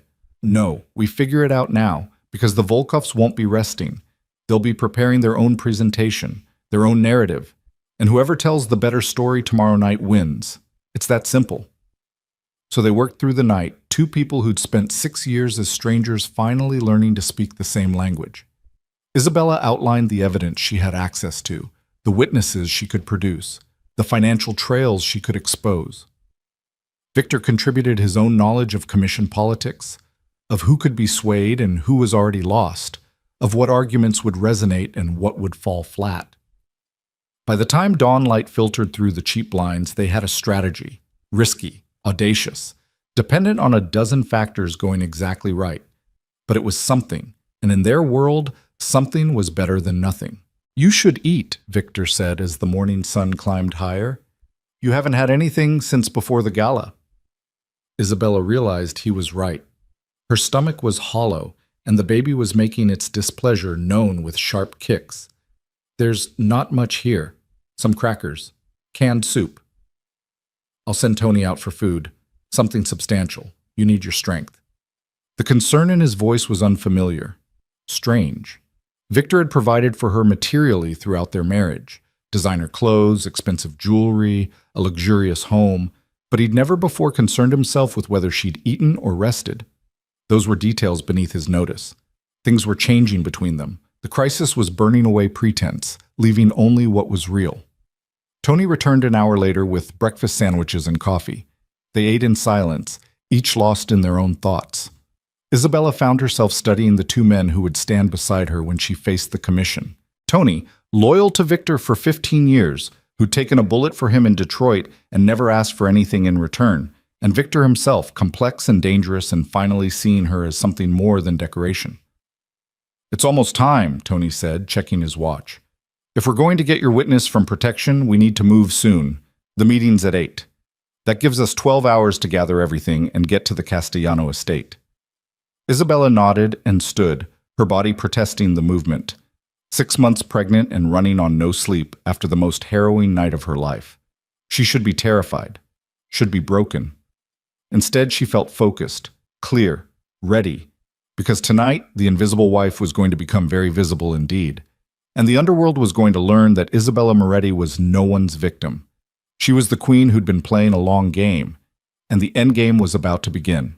The witness lived in a small house in suburban New Jersey under the name Robert Chen, though Isabella knew him as Giuseppe Moreno, the mechanic who'd sabotaged Carlo Benedetti's car 18 months ago. She'd found him through her father's network, that invisible web of informants and assets that Marco Russo had spent 15 years cultivating. Giuseppe had been paid $50,000 by a Volkov intermediary to cut the brake lines just enough that they'd fail at highway speed. The job had been professional, untraceable, perfect. Except Giuseppe had kept the down payment envelope with the Volkov family crest embossed on it. Insurance, he'd called it. Proof that he was just following orders if anyone ever came asking questions.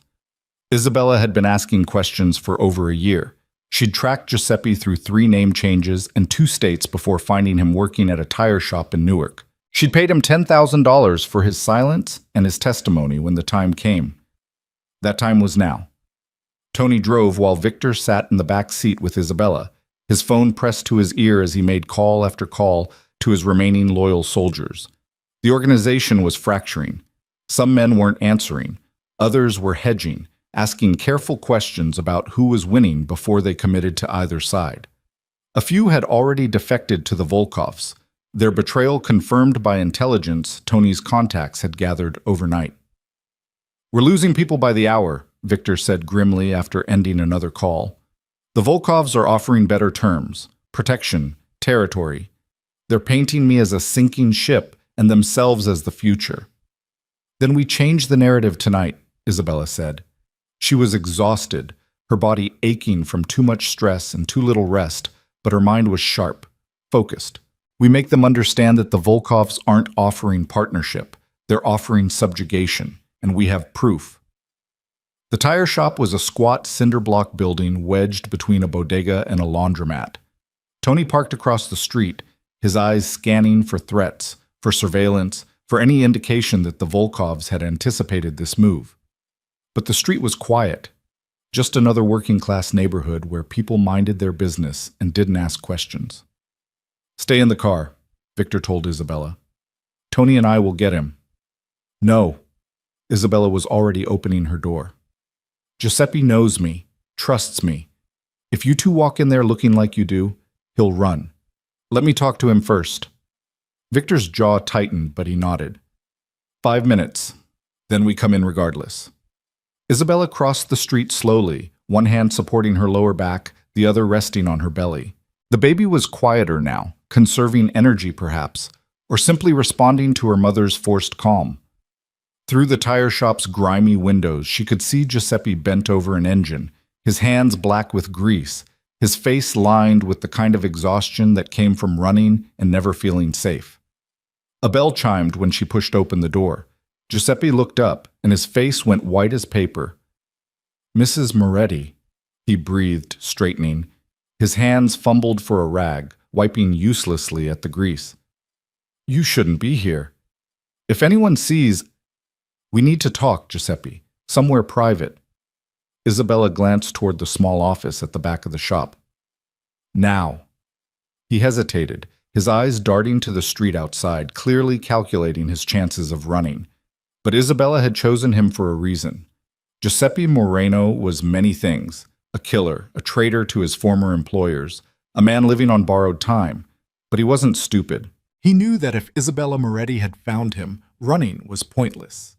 He led her to the office and closed the door.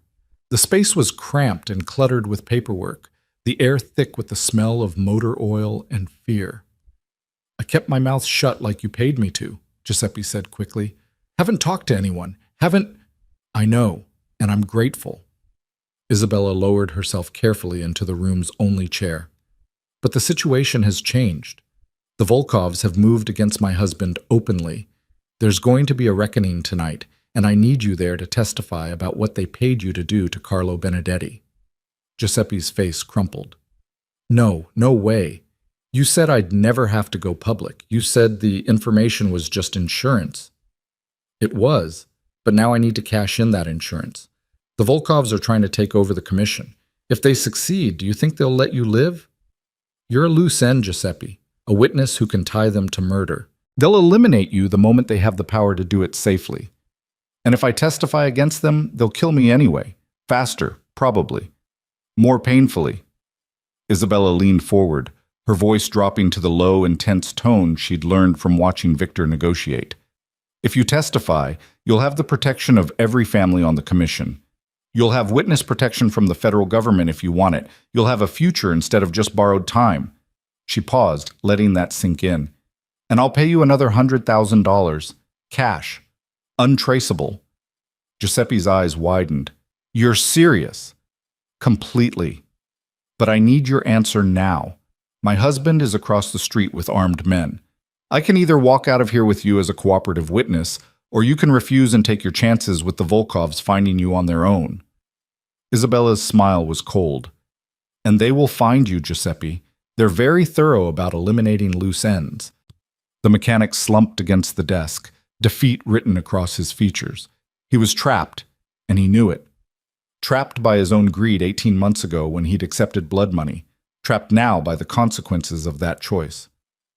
What do I have to do? He asked quietly. Tell the truth. Show them the evidence.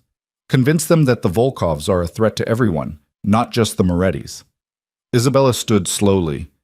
And stay alive long enough for this to matter. 10 minutes later, they were back in the car with Giuseppe squeezed between Tony and a cooler full of evidence documents. The mechanic looked like he was going to be sick, his face gray and sweaty. Isabella felt a distant pang of sympathy. She dragged this man into the spotlight, turned him from a hidden chess piece into a visible player on the board. If things went wrong tonight, he'd be the first casualty. But she couldn't afford sympathy, not now, not when everything was balanced on a knife's edge. They spent the rest of the day in the Queen's apartment preparing. Isabella reviewed her evidence files until she could recite them from memory. Victor coordinated with his remaining loyal soldiers, building a security perimeter around the Castellano estate that would make assassination difficult, if not impossible. Tony drilled Giuseppe on his testimony, making sure the nervous mechanic wouldn't freeze or contradict himself under pressure. By 7 o'clock, Isabella's body was screaming for rest. Her feet were swollen. Her back ached. The baby was kicking constantly, disturbed by the stress hormones flooding her system. She needed to lie down, needed to sleep, needed to not be 6 months pregnant in the middle of a Mafia war. But she was all of those things, so she pushed the discomfort aside and focused on the immediate task. Survival first, comfort later. If there was a later. You should change, Victor said, gesturing to the garment bag he'd had Tony retrieve from one of his untouched properties. The commission needs to see strength tonight. Power. Isabella unzipped the bag and found a dress inside. Black silk, elegantly cut to accommodate her pregnancy, paired with jewelry that managed to be both understated and unmistakably expensive. Victor had chosen well. The outfit struck exactly the right balance between respectability and danger. She changed in the apartment's tiny bathroom, studying herself in the mirror.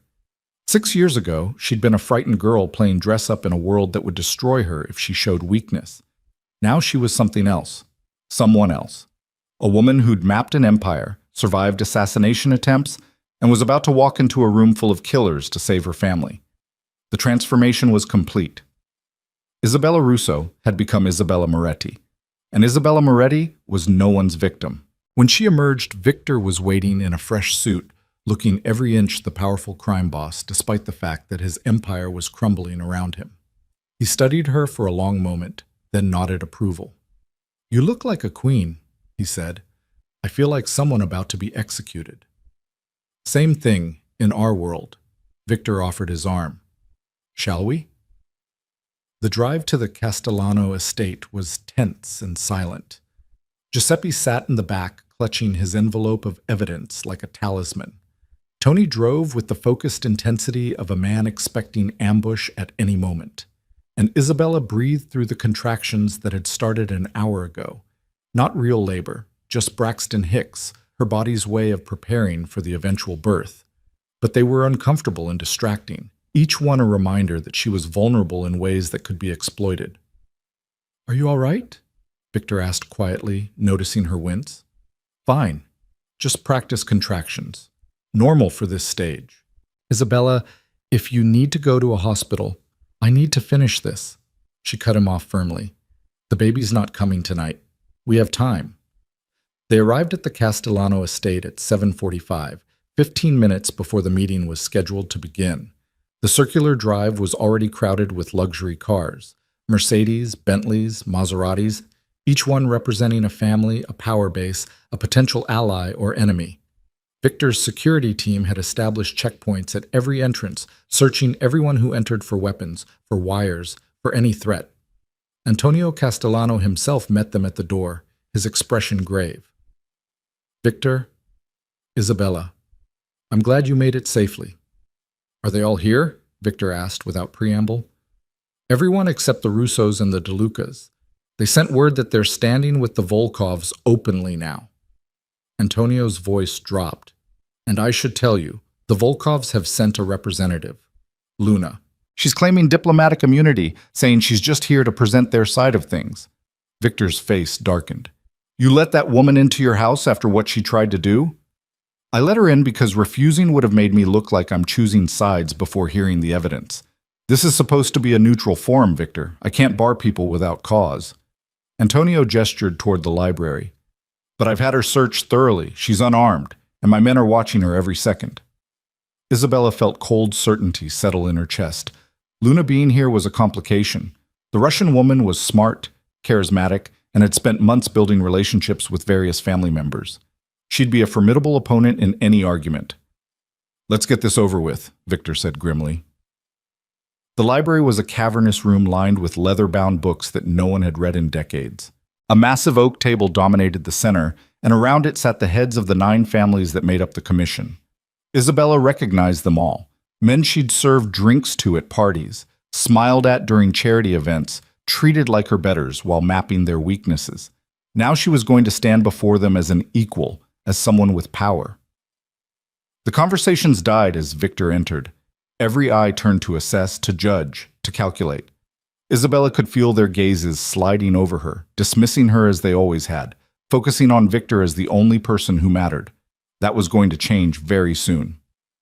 "Gentlemen," Victor said, his voice carrying the authority of a man who'd built an empire through force of will. "Thank you for coming on short notice. I know there have been rumors, accusations, questions about my stability, my reliability, my future." He paused, letting the weight of those words settle. "Tonight, I'm going to answer those questions. And I'm going to show you that the real threat isn't the Moretti family, it's the Volkovs."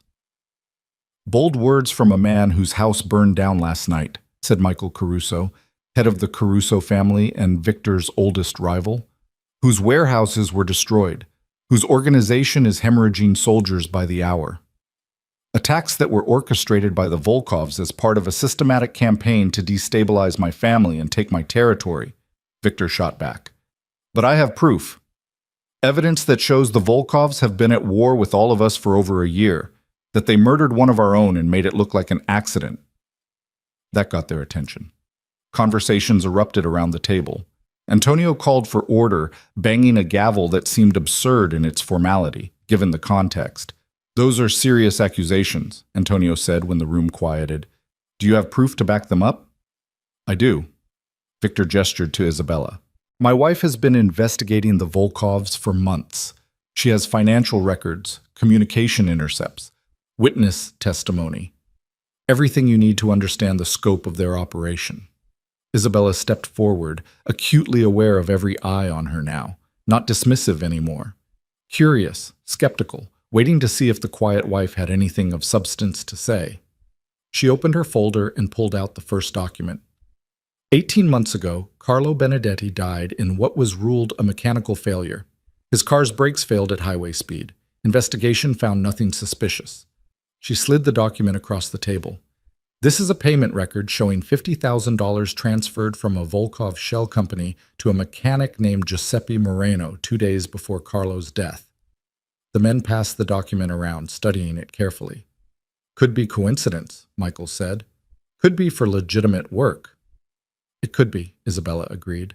"Except Giuseppe Moreno is here tonight, and he's prepared to testify that he was paid specifically to sabotage Carlo's brakes, that he was given explicit instructions on how to make it look like mechanical failure, that he kept the payment envelope as insurance."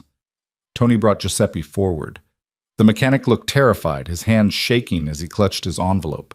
But when he spoke, his voice was steady. "I cut the brake lines on Mr. Benedetti's car. I was paid by a man who worked for Dmitry Volkov. He told me it had to look natural, had to be untraceable. I did the job, took the money, and thought that was the end of it." Giuseppe's eyes swept the room. "But Mrs. Moretti found me, paid me to keep quiet and keep the evidence. I've been sitting on this for 18 months, waiting for it to matter. I guess it matters now. He placed the envelope on the table. Antonio opened it carefully, pulling out a cream-colored envelope with the Volkov family crest embossed in gold. Inside was a note with payment details and instructions, all in Russian. The room exploded in angry conversation. Carlo Benedetti had been respected, his death mourned. If the Volkovs had killed him, had gotten away with it, had been operating within the Commission's territory with impunity, "This proves nothing," a voice cut through the chaos. Luna stood in the doorway, elegant and composed despite being in a room full of men who had reason to want her dead. A mechanic's testimony? Payment records that could be fabricated? You'll need more than that to convince anyone. "Then let's talk about you," Isabella said calmly. She pulled out another document. "Your real name is Svetlana Volkov. You stole the identity of a dead woman and infiltrated my husband's life with the explicit goal of destroying him. I have communications between you and your uncle discussing strategy, timeline, and methodology." Luna's smile didn't waver. "More fabricated evidence. Ich bohr us, Mrs. Moretti is desperate to save her failing marriage and her husband's dying empire. She'll say anything, produce anything, to make herself seem valuable." "Is that why you fled the gala last night?" Isabella challenged. "Why you ran the moment I exposed your identity? Innocent people don't run." "I ran because I was being threatened by armed men in a hostile environment. Self-preservation, not guilt." Luna turned to address the commission directly. "Gentlemen, I'm here tonight representing the Volkov family's interests. We're prepared to make a very generous offer. Territory, trade routes, protection. All we ask is that you recognize reality. The Moretti family is finished. Victor's made too many enemies, too many mistakes. Aligning with him now is suicide. Aligning with us is the future." Several of the family heads nodded thoughtfully.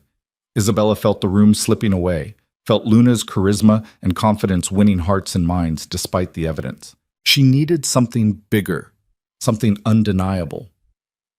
"Show them the medical report," Victor said quietly. Isabella hesitated. This was the card she'd been holding back, the proof that would destroy any remaining credibility Luna had, but would also expose her own vulnerability.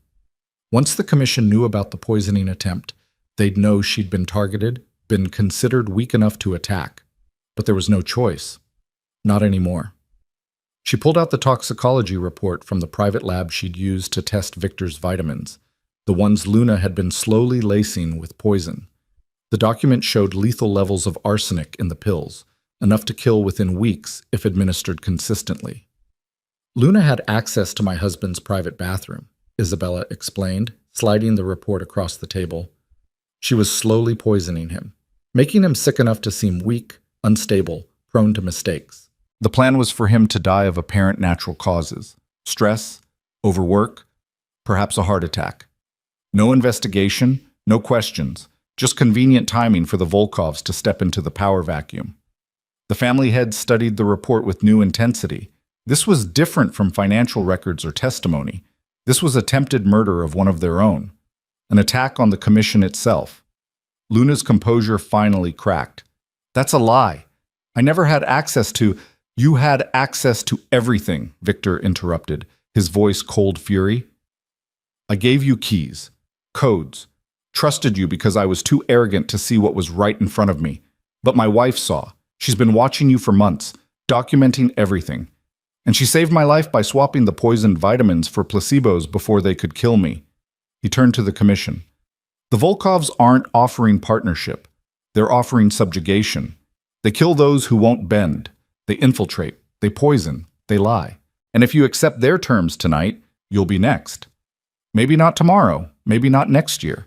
But eventually, they'll decide you're an obstacle and you'll end up like Carlo Benedetti, dead in a way that looks natural." The silence that followed was absolute. Isabella could see the calculations happening behind every set of eyes, reassessing, reconsidering, weighing evidence against opportunity. Michael Caruso spoke first, his voice thoughtful. "These are serious accusations. If true, the Volkovs have committed acts of war against the Commission that can't be ignored or forgiven." "They're not true," Luna insisted, but her voice lacked conviction now. She was trapped and she knew it. "This is a conspiracy, a desperate attempt by the Morettis to—" The gunshot cut her off. Luna's chest exploded in red. She looked down at the spreading stain, her expression more surprised than pained. Then her legs gave out and she collapsed to the floor, blood pooling beneath her. Everyone turned to see who'd fired. Tony stood in the doorway, his weapon still raised, his face grim. "She reached for something," he said flatly. "Thought it was a weapon. I neutralized the threat." Antonio's men rushed to check Luna's body. They found a small syringe in her pocket, empty but clearly designed for injecting something quickly. Poison probably, or a toxin that would have killed whoever she'd managed to stick. "She came here to kill someone," Antonio said slowly, holding up the syringe. "Probably Victor. Probably to finish what the poison started when he survived the fire." The mood in the room shifted decisively. Whatever doubts had existed about Isabella's evidence evaporated in the face of Luna's attempted assassination. She'd proven herself a threat through her own actions. "The question now," Michael said, looking at Victor with new respect, "is what we do about the Volkovs. They've declared war on the Commission, whether we acknowledged it or not. That demands a response." "A unified response," Antonio agreed. "If we fracture now, they'll pick us off one by one. But if we stand together, show them that attacking one of us means attacking all of us." The conversation turned to strategy, to alliances, to the logistics of warfare. Isabella listened with half her attention, the other half focused on the body bleeding out on Antonio's expensive carpet. Luna Volkov had been beautiful, intelligent, dangerous, and now she was just meat cooling on the floor. This was Isabella's world now. Not the world of charity galas and polite conversation, but the world of blood and consequence. The world where mistakes were fatal and weakness was death. She'd chosen this path when she'd decided to fight instead of surrender. Chosen it when she'd mapped Victor's empire instead of accepting her role as ornamental wife. And now she had to live with the reality of that choice. Victor's hand found hers under the table, his grip warm and solid. "You did well," he murmured. "You saved us." Isabella looked at him, this man she'd married out of necessity and learned to understand through crisis. "We saved each other. That's what partners do." The Commission voted unanimously to stand against the Volkovs, to pool resources, to coordinate responses, to send a message that the families might fight among themselves, but they'd unite against outside threats. It was a victory, a significant one. But Isabella knew it wasn't over. The Volkovs still had resources, still had allies, still had Dmitri himself, alive and plotting in Moscow despite her bluff to Luna. The war was just beginning. And as another contraction rippled through her belly, Isabella realized with cold certainty that she might not survive to see the end of it. The contractions were getting worse. Isabella had been timing them discreetly throughout the Commission meeting, and what had started as mild discomfort was evolving into something that demanded attention. 10 minutes apart, then 8, now 6. Her water hadn't broken, which meant she still had time, but not much. She said nothing as Victor coordinated the unified response against the Volkovs. Said nothing as the family heads pledged soldiers and resources to the coming conflict. Said nothing as Antonio's staff cleaned Luna's body from the carpet, and the men pretended death was just another item of business to be managed. But when another contraction hit, harder than the others, she couldn't suppress the small gasp that escaped her lips. Victor's head snapped toward her immediately. "Isabella?" "I'm fine," she managed, but even she could hear the strain in her voice. "Just tired. It's been a long day." Michael Caruso was watching her with sharp eyes. "Mrs. Moretti, you look pale. Perhaps you should see a doctor." "I said I'm fine," Isabella repeated, more firmly this time. She would not show weakness in front of these men, would not give them reason to doubt her strength or Victor's judgment in trusting her. "We have more important things to discuss than my comfort." But Victor wasn't convinced. He'd learned to read her over the past 48 hours, had started paying attention to the small signs he'd ignored for 6 years. He stood abruptly. "Gentlemen, I think we've covered the essential points. The Volkovs will expect retaliation after Luna's death. We should move quickly, strike before they can prepare defenses. Antonio, can your people have logistics worked out by morning?" "Easily." Antonio was still watching Isabella with concern. "But Victor, if your wife needs medical attention..." "She'll get it. Tony, bring the car around. We're leaving." The drive back to the Queen's apartment should have taken 40 minutes. They made it in 25, with Tony running red lights and weaving through traffic, while Victor held Isabella's hand in the back seat. The contractions were 4 minutes apart now, each one a vice grip around her midsection that left her breathless. "We should go to a hospital," Victor said for the third time. "No hospitals. They'll find us there. The Volkovs will hear that I'm vulnerable and they'll strike." Isabella breathed through another contraction, counting seconds until it passed. "I have a doctor, someone my father used. Discreet, off the books. Call Marie. She has the number." Victor made the call while Tony drove like the devil himself was chasing them. The doctor, an elderly woman named Dr. Sarah Chen, who'd been delivering babies for criminal families for 40 years, agreed to meet them at the apartment within the hour. She asked no questions, quoted no prices, simply confirmed the address and disconnected. They were climbing the stairs to the third floor when Isabella's water broke. The rush of fluid was sudden and unmistakable, soaking through her dress and pooling on the worn carpet. She stopped mid-step, one hand gripping the railing, the other pressed to her belly. "That's not supposed to happen yet," she said, and for the first time since this nightmare began, she sounded truly frightened. "I'm only 6 months. The baby's not ready. It's too early." "We're getting you inside and we're getting you help," Victor said firmly. He lifted her into his arms despite her pregnancy weight, carrying her the rest of the way up the stairs like she weighed nothing. Tony ran ahead to open the apartment door. They had barely gotten Isabella onto the bed when Dr. Chen arrived, a small Asian woman in her 70s with steady hands and calm eyes that had seen every complication imaginable. She examined Isabella with efficient professionalism while Victor paced the small bedroom like a caged animal. "How bad is it?" he demanded. "Can you stop the labor? The baby's too early. We need to—" "Mr. Moretti, I need you to step outside," Dr. Chen said without looking up from her examination. "You're making your wife more anxious, which is making the situation worse." "I'm not leaving her." "Victor, go," Isabella managed between contractions. "Let her work. I'll be fine." He looked like he wanted to argue, but Tony appeared in the doorway and physically pulled him out of the room. "Boss, she knows what she's doing. Let her do it." Dr. Chen worked in silence for several minutes, checking vitals, measuring dilation, assessing the baby's position. When she finally spoke, her voice was measured and professional. "You're in active labor. The baby's coming whether we want it to or not. Given the circumstances, the stress, the trauma of the past 2 days, this isn't entirely surprising. Your body's been flooded with adrenaline and cortisol. That can trigger premature labor." "Can you stop it?" Isabella asked desperately. "No. And I wouldn't recommend trying even if I could. You're already 5 centimeters dilated. The baby's heart rate is good, position is good. Your body knows what it's doing, Isabella. We just need to help it along safely." "But 6 months, that's too early. The baby's lungs aren't developed. The survival rate—" "You're closer to 7 months than 6, Dr. Chen corrected gently. "I'd estimate you're at about 28 weeks. That's premature, yes, but viable.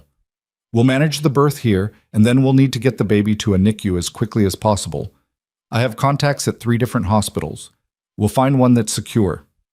Another contraction hit, harder than any before.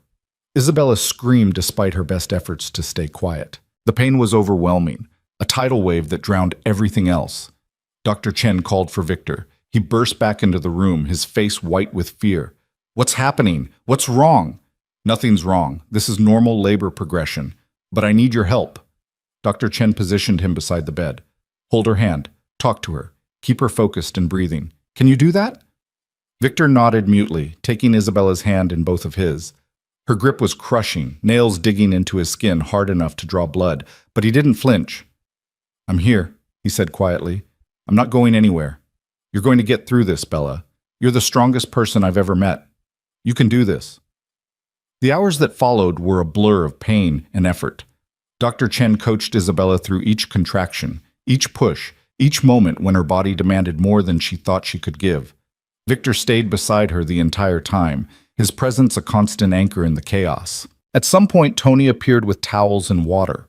At another point, Marie arrived, summoned by some instinct or phone call Isabella hadn't been aware of, and the older woman's face was wet with tears as she held Isabella's other hand. "You're doing beautifully," Marie whispered. "Just a little more. Just a little further." Isabella wanted to scream that she couldn't do more, couldn't go further, that her body was breaking apart and taking her sanity with it. But she'd never surrendered to anything in her life, and she wasn't about to start now. So she pushed through pain that felt like dying, pushed through exhaustion that made her vision swim, pushed through every instinct that screamed for her to stop. And finally, after what felt like a lifetime compressed into 4 hours, she heard it, a cry, thin and weak, but unmistakably alive. "It's a girl," Dr. Chen announced, holding up a tiny red-faced creature that couldn't have weighed more than 3 pounds. "She's small, but she's breathing on her own. That's excellent." Isabella collapsed against the pillows, her body trembling with exhaustion and relief and fear. A daughter. She had a daughter. Victor's daughter. A tiny, fragile life that had arrived too early into a world at war. Dr. Chen worked quickly, clamping and cutting the umbilical cord, clearing the baby's airways, checking reflexes and responses. "She needs a NICU immediately. The next few hours are critical. Tony, I need you to call this number." She rattled off digits from memory. "Tell them Dr. Chen is sending an emergency premature infant. They'll have everything ready." Victor was staring at the baby with an expression Isabella had never seen before. Wonder, terror, something that might have been love struggling to take shape in a heart that had been hardened by decades of violence. "Can I hold her?" he asked quietly. "Briefly. She needs medical attention, but—" "Doctor." Chen placed the baby carefully in Victor's arms, showing him how to support the tiny head. "Meet your daughter, Mr. Moretti." Victor looked down at the infant, this impossibly small creature that was his blood, his legacy, his future.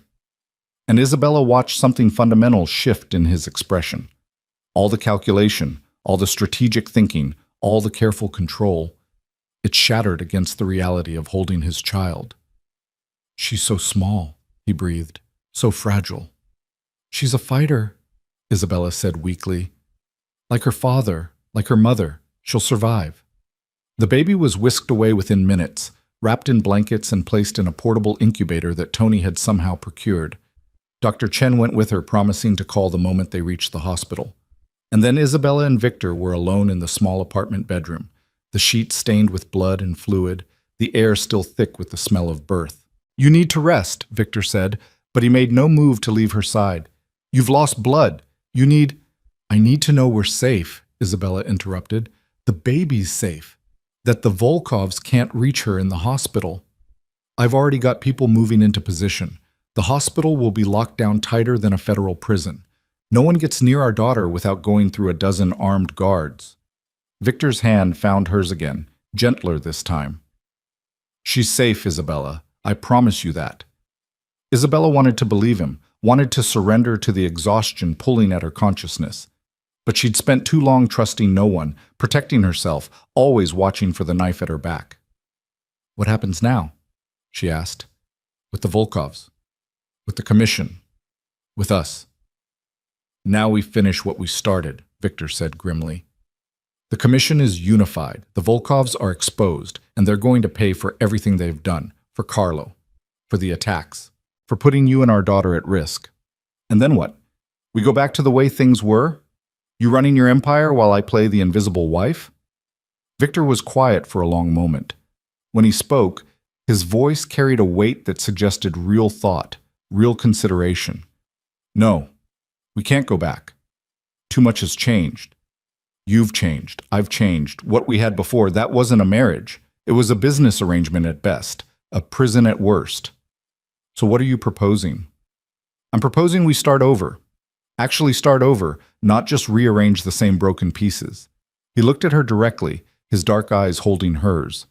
"I'm proposing we become the partners you said we should have been from the beginning. Equal partners. Not master and servant, not owner and property. Two people building something together because we choose to, not because we're trapped." Isabella studied his face, searching for the lie, the manipulation, the angle.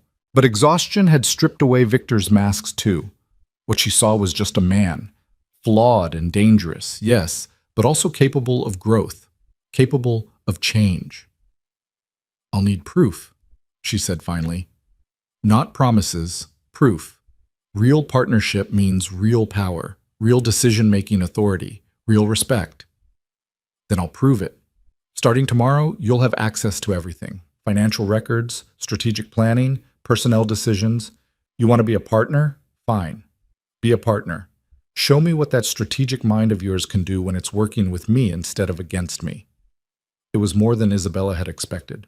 More than she'd dared hope for when she'd first confronted Victor with those papers weeks ago.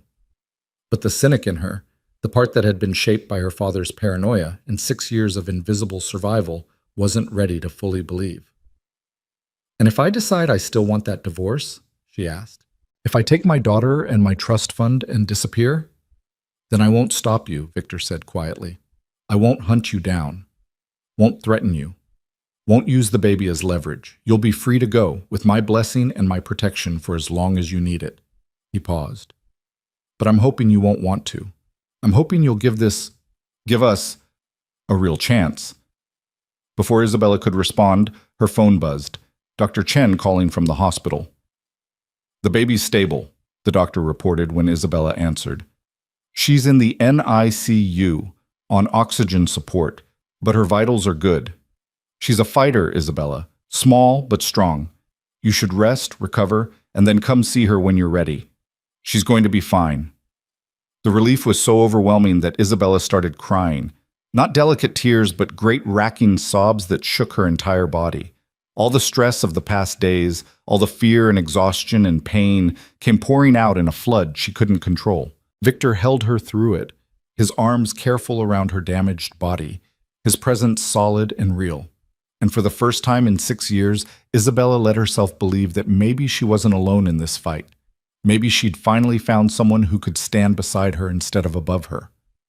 The war with the Volkovs moved swiftly after that. The Commission struck coordinated attacks across 3 countries, hitting the Volkov family's financial infrastructure, their supply chains, their political connections. It was brutal, efficient, and comprehensive. Within a week, Dmitry Volkov was arrested by Interpol on charges of arms trafficking and money laundering.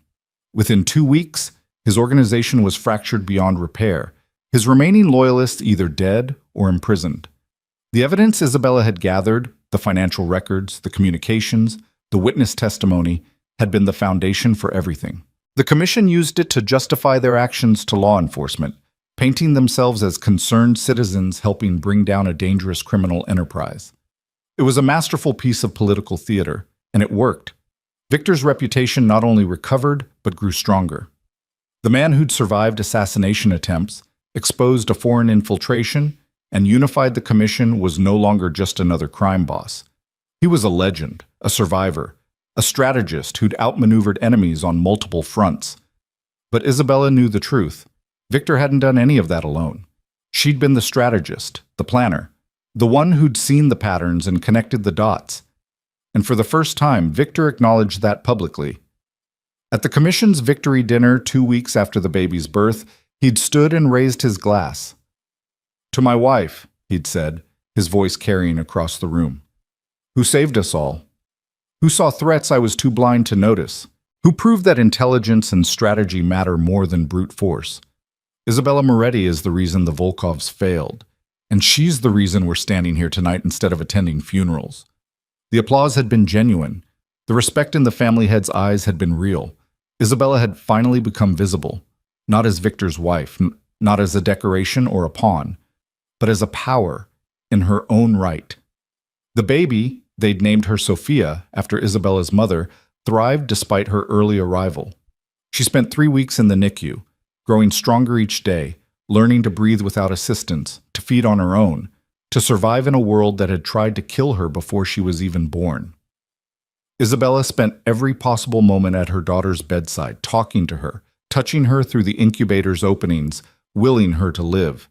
And Sophia did live, small but fierce, fragile but determined. She had her father's dark eyes and her mother's stubborn will. By the time the doctors cleared her to go home, she'd gained almost 2 pounds and was breathing perfectly on her own. Home wasn't the burned estate.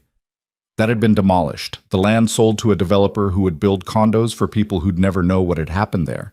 Instead, Victor had purchased a new property, smaller than the old estate, but more defensible, with security systems that incorporated every lesson Isabella had taught him about vulnerability. More importantly, the new house had been purchased in both their names: joint ownership, joint control. The first of many changes Victor had made to prove he was serious about partnership. He'd given Isabella full access to the organization's finances, let her sit in on strategy meetings, asked for her opinion on personnel decisions and business expansions. At first, the soldiers had been skeptical, uncertain how to treat the boss's wife, who was suddenly their boss too. But Isabella had won them over the same way she'd mapped the empire: by paying attention, by understanding what they needed, by proving that she could think strategically about problems they faced. 3 months after Sophia's birth, Isabella stood in the nursery of their new home, holding her daughter while the baby slept. The room was painted a soft yellow, filled with the expensive but tasteful furniture that people of their position were expected to have. But tucked in the corner was a rocking chair that had belonged to Isabella's mother, one of the few things she'd kept from her old life. She sat in that chair now, rocking gently, Sophia warm and solid against her chest. "She's gotten so big," Victor said from the doorway. He'd taken to checking on them multiple times a night, as if needing to confirm they were both real, both safe, both his. "She has her father's appetite," Isabella said with a small smile. "And her mother's timing. She only wakes up when I'm trying to accomplish something important." Victor moved into the room, careful to keep his voice low so as not to disturb the baby. "I got word from our Moscow contacts. Dmitry Volkov was found dead in his cell this morning. Apparent suicide." Isabella knew it wasn't suicide, knew that Victor had reached across the world to eliminate the last threat to their family. Part of her should have been horrified, should have recoiled from the casual brutality of it. But she wasn't that person anymore. Maybe she never had been. "Good," she said simply. "Now it's really over." "Is it?" Victor sat on the ottoman beside the rocking chair. "The Volkovs are finished, yes, but there will always be someone else. Another family looking for weakness. Another opportunist thinking they can take what we've built. This world doesn't allow for peace, Isabella. Only temporary truces. Then we'll handle them when they come. Together." Isabella looked down at Sophia's sleeping face. "But we're not going to raise our daughter in constant fear.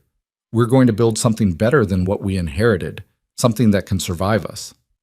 "A legitimate business empire," Victor said thoughtfully. "I've been thinking about that. The organization has always had some legal operations. What if we expanded those? Gradually transitioned away from the criminal enterprises toward legitimate business? The Commission would see that as weakness, betrayal even. The Commission is changing too. Half the families are already diversifying into legal operations, real estate, restaurants, import-export businesses. The old ways are dying, Isabella. We can either die with them or evolve." Victor's hand found hers. "But I need you to help me do it. Need your strategic mind figuring out how to make the transition without getting killed by hardliners who want things to stay the same." Isabella considered the proposal. It would take years, maybe decades. The kind of long-term planning that required patience and precision and the willingness to play a game where the end game was measured in generations, not months. It was exactly the kind of challenge she'd been preparing for her entire life. "We'll need to start small," she said, her mind already mapping possibilities. "Identify which operations can be transitioned most easily, build relationships with legitimate business partners, create separation between the criminal enterprises and the legal ones so that when we eventually divest from the criminal side, we're not exposed legally. I'll set up meetings with our lawyers and accountants, get them working on structure and planning." Victor leaned back, a smile playing at his lips. "You know what's funny? 6 months ago, I thought I had everything figured out. Thought I knew how the world worked, what power looked like, how to maintain control. And then my quiet little wife turned out to be the most dangerous person in my life." "I was never your quiet little wife," Isabella corrected. "I was just waiting for the right moment to stop pretending. And I'm glad you did, even if it meant burning my house down and destroying my sense of reality in the process." Victor's expression grew serious. "I'm not going to pretend I'm perfect, Isabella. I'm going to make mistakes. I'm going to fall back into old patterns. I'm going to do things that make you want to divorce me and take our daughter and disappear. I know. But I'm also going to try. Every day I'm going to try to be the partner you deserve, the father Sophia deserves. And when I fail, because I will fail, I'm hoping you'll tell me instead of just planning my destruction in silence." Isabella looked at him, this complicated man who'd been both her jailer and her unexpected ally. She'd spent 6 years studying him, mapping his weaknesses, preparing to destroy him if necessary. And now she was choosing to build something with him instead. It was terrifying. It was risky. It required a level of trust she'd sworn never to give anyone. But as she looked down at Sophia's peaceful face, Isabella realized that some things were worth the risk.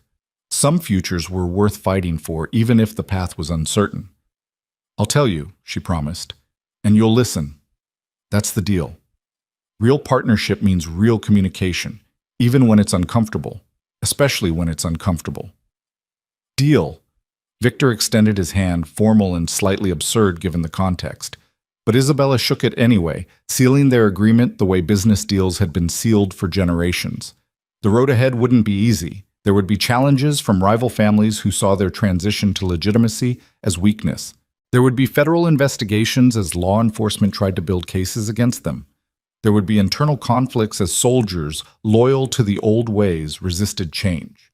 But Isabella had spent her entire life preparing for difficult paths, had learned from her father that survival required constant adaptation, had discovered through her own experience that the most dangerous weapon wasn't a gun or a knife, but the ability to think 3 steps ahead of everyone trying to destroy you. She'd mapped one empire. Now she'd build another. One that her daughter could inherit without the blood and violence that had defined previous generations. One that would transform the Moretti name from a symbol of fear into a symbol of power wielded responsibly. It would take time, would require patience and precision and the willingness to play a long game, but Isabella had always been good at long games, had proven she could wait years for the perfect moment to strike. This time, though, she wouldn't be striking to destroy. She'd be building to create, and that made all the difference. Sophia stirred in her arms, making the small mewling sounds that meant she'd wake soon and demand feeding. Isabella stood carefully, carrying her daughter toward the changing table. "I've got it," Victor said, surprising her. "You should rest.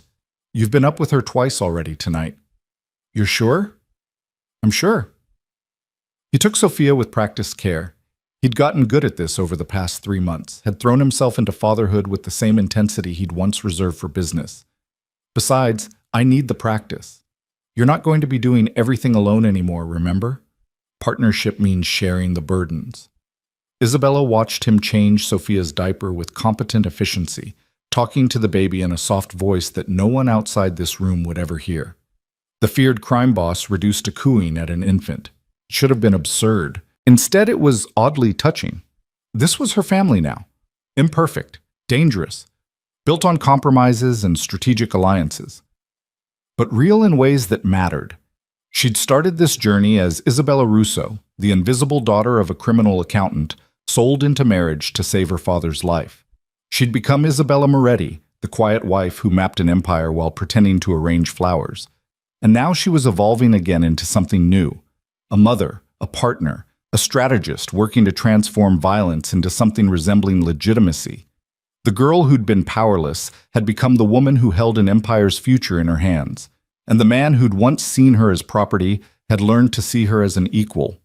It wasn't the fairy tale ending people imagined when they thought about love and marriage. There were no declarations of eternal devotion, no promises that everything would be perfect from now on. Just 2 damaged people choosing to build something together because the alternative, spending their lives alone and afraid, was worse.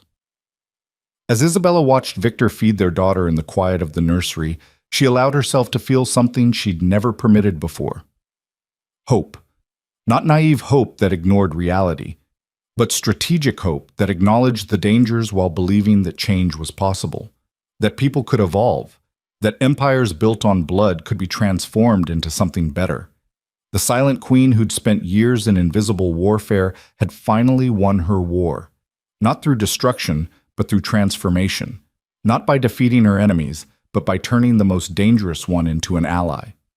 And as dawn light began filtering through the nursery windows, Isabella Moretti stood at the threshold of a future she'd built with her own hands.